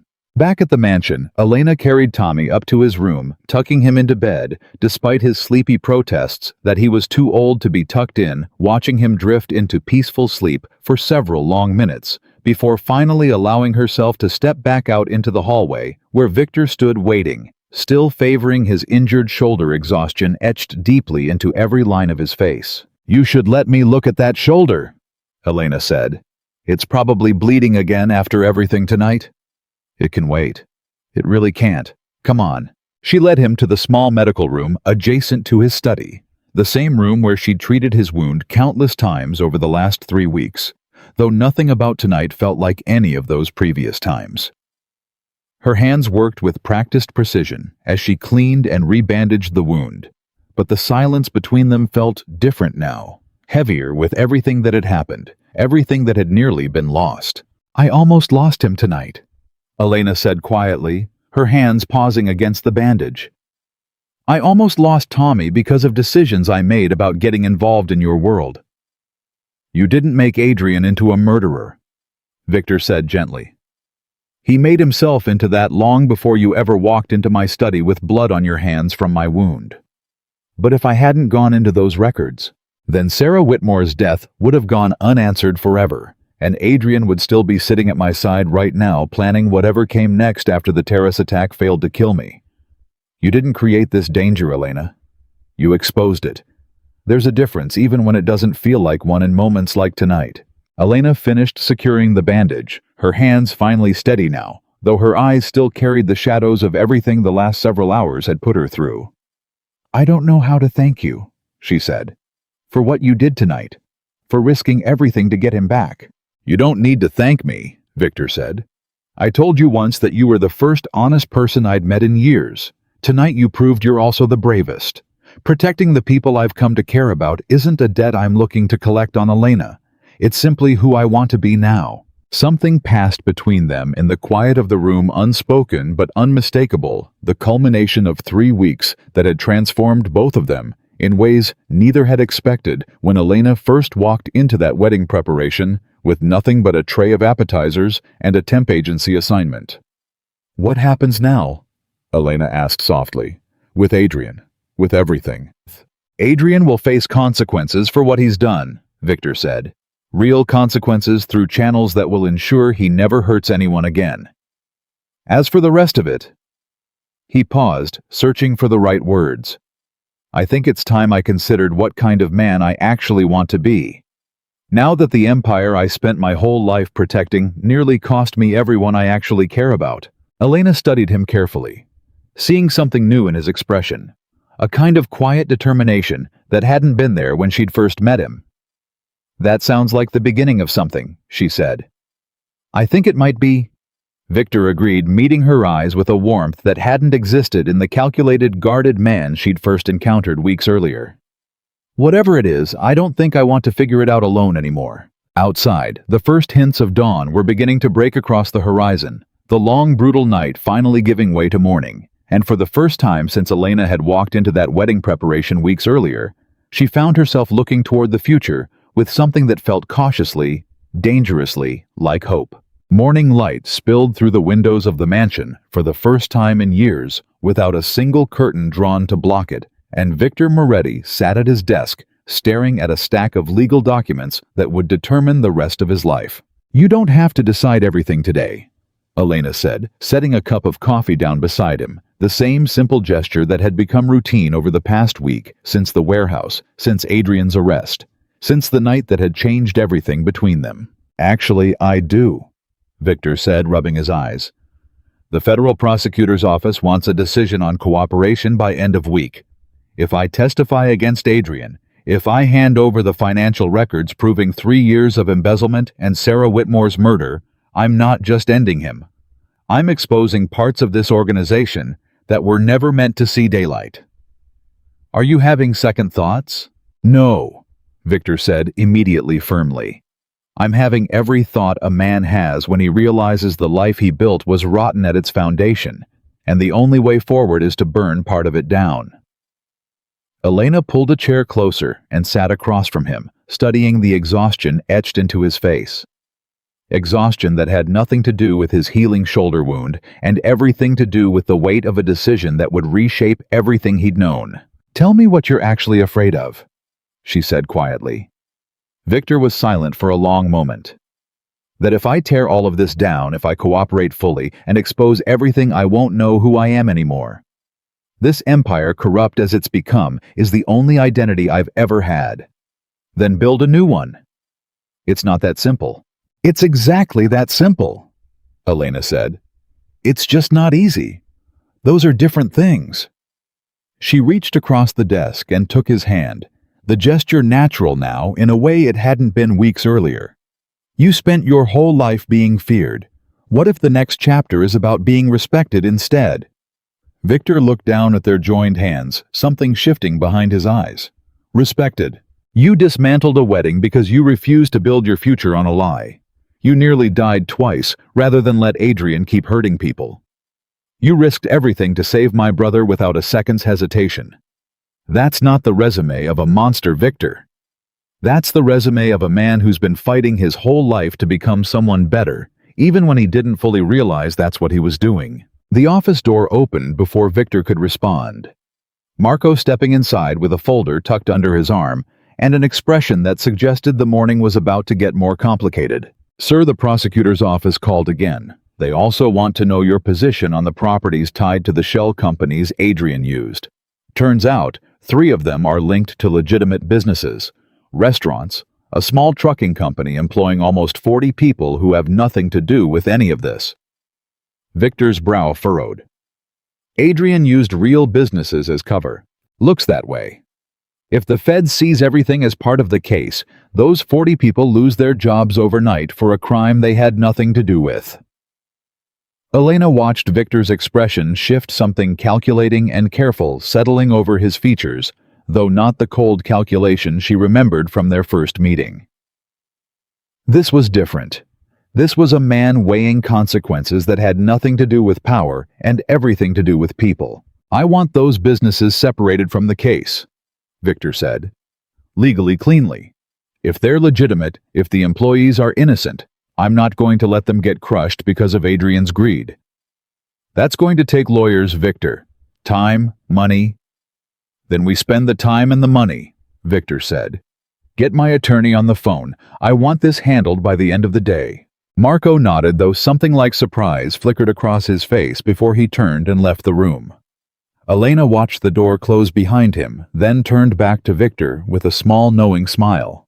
What? Victor asked. Nothing, Elena said. Just watching you become the man I think you were always supposed to be. Over the following weeks, the transformation happening inside the mansion extended far beyond opened curtains and simple dinners. Victor met with attorneys daily, working through the painstaking process of separating his legitimate business interests from the criminal network Adrian had helped build and ultimately corrupted. Federal investigators combed through records Elena had helped uncover, piecing together 3 years of theft and 1 devastating murder into a case strong enough to ensure Adrian would never walk free again. They found her, Victor told Elena one evening, his voice heavy as he sat across from her in the now sunlit dining room. Sarah Whitmore. Adrian finally told investigators where he buried her as part of his plea deal. Elena set down her fork, her stomach twisting. Where? A property outside the city. One of the shell company holdings we flagged in the records room. Victor's jaw tightened. She has a sister. Investigators are notifying her today. After 8 months of not knowing, Elena said quietly. At least now she'll have answers. At least now she can grieve properly instead of just wondering. Small mercy, Victor said, but a mercy nonetheless. Because of you, Elena said. Because you refused to let this go even when it would have been easier to bury the questions instead of the answers. Because of you, Victor corrected gently. I would have walked into that wedding and married Isabella Romano without ever knowing the truth if you hadn't spoken up in that study 3 weeks ago. Everything that's happened since, all of it traces back to a maid who refused to stay silent about a wound no one else was willing to acknowledge. Elena felt heat rise in her cheeks, still unused to the way Victor had started looking at her lately. Something warmer and more open than the careful, guarded expressions of their first days together.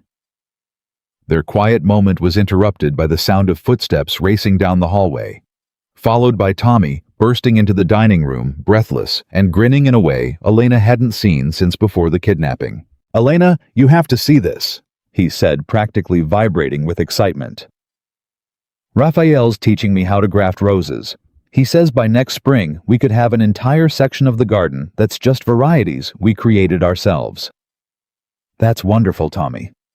Also, Tommy added, glancing between Elena and Victor with the kind of knowing look only a 12-year-old could manage. You two are being weird again, staring at each other instead of talking. It's kind of gross, honestly. Tommy, Elena said, mortified. Victor, to Elena's continued surprise these days, simply laughed, the sound easy and unguarded, in a way it had never been during their first weeks together. "Your sister and I were discussing something important." "Sure you were."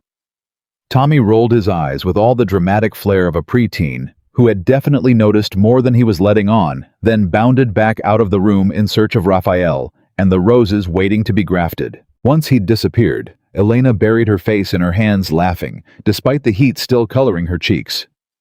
"I'm so sorry about him." "Don't be," Victor said. "He's not wrong." Elena looked up, meeting Victor's eyes across the table. Something unspoken passing between them that had been building slowly, carefully over the course of weeks, that had transformed a business arrangement into something neither of them had expected to find. "About what exactly?" Elena asked, her voice softer now. "About the staring," Victor admitted. "I've been doing quite a lot of it lately. I suspect he noticed before either of us was willing to admit it." "Victor, I know this is complicated," Victor continued before she could finish. "You work for me, technically, though it's stopped feeling like that weeks ago, if I'm being honest. And I know everything that's happened, the danger, the violence. None of that is fair to ask you to build a life around." "I chose this," Elena said quietly. "Every step of it. The danger didn't scare me away, Victor. If anything, it showed me exactly who you really are underneath everything this world tried to make you become." "And who is that? Someone who chose to save my brother's life over protecting his own secrets. Someone who opened every curtain in this house because I asked him to. Someone who spent the last month tearing apart an empire he spent his whole life building because he refused to let injustice hide behind loyalty any longer." Elena reached across the table, her hand finding his. "That's not a monster, Victor. That's the man I've fallen in love with." The words hung in the air between them, honest and unguarded, in a way neither of them had allowed themselves to be until this exact moment. Victor's breath caught something raw and vulnerable crossing his face. "Say that again," he said quietly. "I love you," Elena repeated, steady, despite the way her heart pounded against her ribs. "I've loved you for weeks, probably since the night in that warehouse when you told Adrian that whatever debt you owed him didn't excuse murder. I think some part of me has loved you since that morning I found blood on your wedding jacket, and you looked at me like no one had ever told you the truth before." Victor rose from his chair and crossed to her side of the table, kneeling beside her chair, taking both her hands in his. "I love you too." He said the words simple and absolute. "I think I've loved you since you told me to cut the wedding suit off, instead of letting me bleed to death out of pride. You saw exactly who I was, the wound and the man hiding it, and you chose to stay anyway." Elena laughed through unexpected tears, cupping his face in her hands. "That's a strange way to fall in love with someone."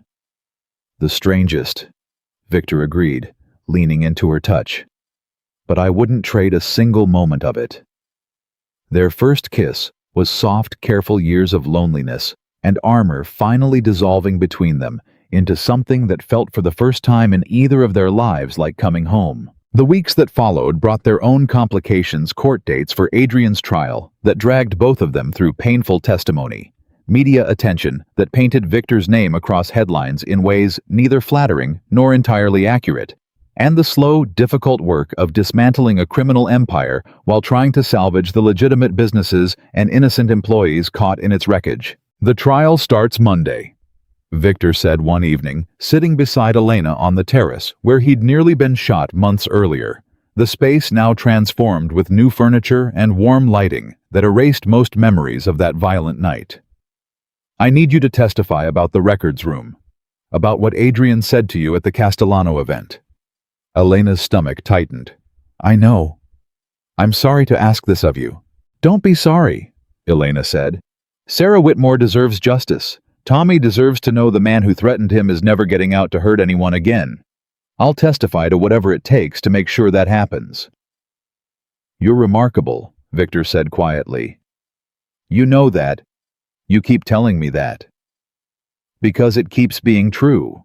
The trial itself stretched across 3 difficult weeks, evidence presented methodically by prosecutors who had built an airtight case from the financial records Elena and Victor had uncovered together, testimony from Elena about the threats made against Tommy, Testimony from Victor about the wound discovered before his wedding and the attack on the Castellano terrace.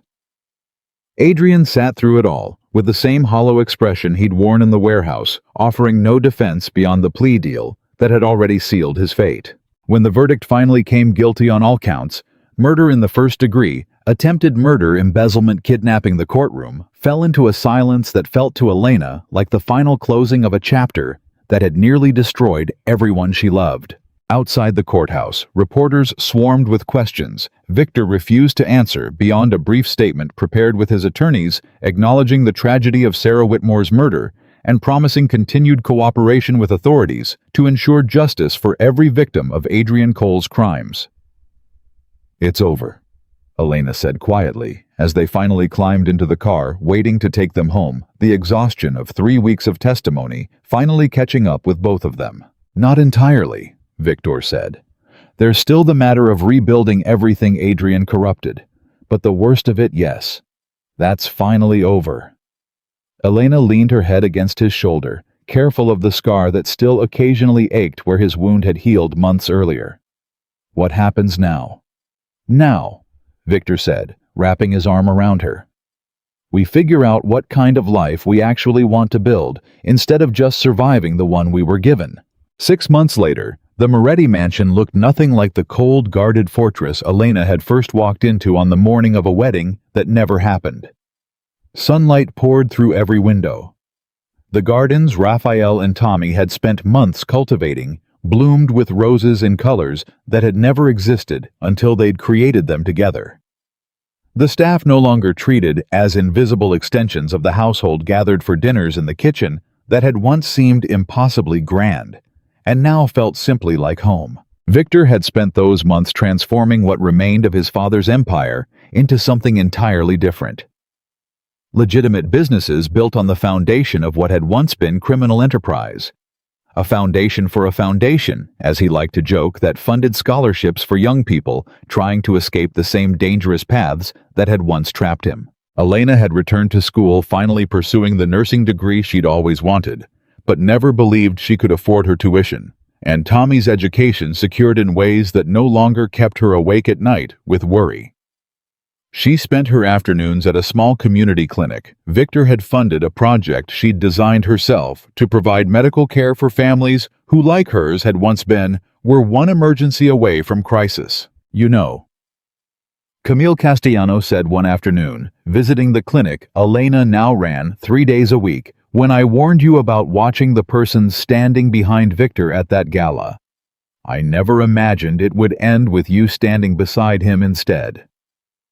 "Neither did I," Elena admitted, smiling, as she watched a young mother check in with her toddler at the front desk. "Thank you, by the way. That warning probably saved all our lives. I've buried 2 husbands watching for exactly that kind of danger," Camille said. "I'm glad my paranoia finally did some good instead of just keeping me up at night." That evening, Victor found Elena in the mansion's library, curled up in one of the enormous armchairs with a nursing textbook open across her lap. Tommy sprawled on the floor nearby, working through homework with the kind of focus that had become easier for him since therapy had helped him process the trauma of his kidnapping months earlier. "You look tired," Victor observed, settling into the chair beside her. "Good tired," Elena said. "Clinic was busy today. We had 3 new patients' families who wouldn't have gotten care otherwise." "I'm proud of you," Victor said. "You know that. You tell me every day." "Because it's true every day." Victor reached over, tucking a strand of hair behind her ear, the gesture soft and familiar now, after months of building a life together neither of them had expected to find. "I have something to ask you." Elena set down her textbook, something in his tone catching her attention immediately. "What is it?" Victor reached into his pocket and withdrew a small velvet box, and Elena's breath caught entirely as he lowered himself onto one knee in front of her chair. "Victor, let me say this properly." He said, his voice steady, despite the emotion clearly building behind it. "A year ago, I was about to marry a woman I didn't love, for reasons that had nothing to do with happiness and everything to do with power and fear. I was bleeding from a wound someone I trusted had inflicted, and everyone around me was too afraid to tell me the truth. Tommy had gone completely still on the floor, his homework forgotten, watching the scene unfold with wide, delighted eyes. Then a maid walked into my study, Victor continued, and told me the truth without a single ounce of fear in her voice. She saved my life that day, and she's been saving it in 100 different ways ever since. She showed me what it means to be loved for who I actually am, not for the empire I control or the fear my name inspires. She taught me that real strength isn't measured in how much power you hold, but in how much courage you have to be honest even when honesty is dangerous. Elena's eyes had filled with tears, her hands trembling as she pressed them against her mouth. Elena Parker. Victor said, opening the box to reveal a simple, elegant ring that caught the evening light spilling through the library windows. You saved my life before I even knew I wanted to live it. You saw a person hiding inside a man everyone else only saw as a monster. You gave me something no empire, no amount of power or money could ever give me. You gave me a reason to become someone better. Will you marry me? For a moment, Elena couldn't speak at all, overwhelmed by months of transformation condensed into this single, perfect moment. Then she nodded, tears spilling freely down her cheeks as she pulled Victor up into an embrace that answered his question more clearly than words ever could. Yes, she finally managed, laughing and crying at once. Yes, of course, yes. Tommy let out a whoop of excitement from the floor, scrambling up to hug them both, and for a long moment the three of them stood together in the library, laughing and crying and holding on to each other in a way that felt finally, completely, and unshakably like family. Their wedding took place on a warm spring afternoon in the mansion's garden, the same space where Adrian had once orchestrated an attack that nearly ended everything before it truly began. But nothing about that violent history lingered in the air that day. The roses Tommy and Raphael had cultivated bloomed in every color imaginable, arranged in careful displays that told the story of everything the garden and the family within it had grown to become. There were no powerful families in attendance seeking political alliance, no calculated guest lists designed to project strength to rivals. Just the people who had become genuine family over the past year, Marco standing proudly as Victor's best man. Camille Castellano, seated in the front row with tears of genuine happiness in her eyes. Carla and Raphael, and the rest of the household staff, who had once been invisible, now celebrated as honored guests instead of hired help. Tommy walked Elena down the aisle, 13 years old, now standing tall and steady, in a way that would have seemed impossible to imagine during the terrified months following his kidnapping. "You look beautiful," he whispered as they walked together, and Elena squeezed his hand, overwhelmed by how far they'd both come from that small apartment where an empty inhaler had once represented the full weight of her fear for their future. "We made it," she whispered back. "We made it," Tommy agreed. Victor stood waiting at the altar, dressed not in the same wedding suit that had once hidden a bleeding wound and a dangerous secret, but in something simpler, more honest, chosen for a marriage built on truth instead of alliance. His eyes filled with tears the moment he saw Elena walking toward him, and by the time she reached his side, neither of them could speak past the emotion overwhelming them both. "You saved my life before the wedding," Victor said quietly during his vows, his voice carrying clearly across the garden, despite the tremor of emotion running through it. "You saved it every single day since. I promise to spend the rest of my life making sure you never regret the courage it took to tell a dangerous stranger the truth on the worst morning of his life." Elena's voice broke slightly as she spoke her own vows, but her words remained steady, certain. "I fell in love with a wounded man who chose to become someone better instead of staying who the world expected him to be. I promise to keep believing in that man every single day, especially on the days he struggles to believe in himself." When the priest finally pronounced them husband and wife, the garden erupted into applause and cheers.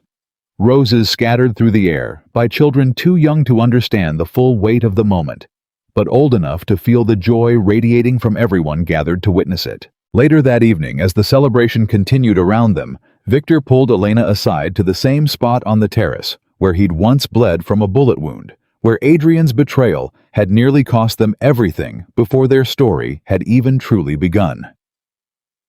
"Do you remember?" Victor said, standing right here, holding a bandage against my shoulder while gunfire echoed through the garden.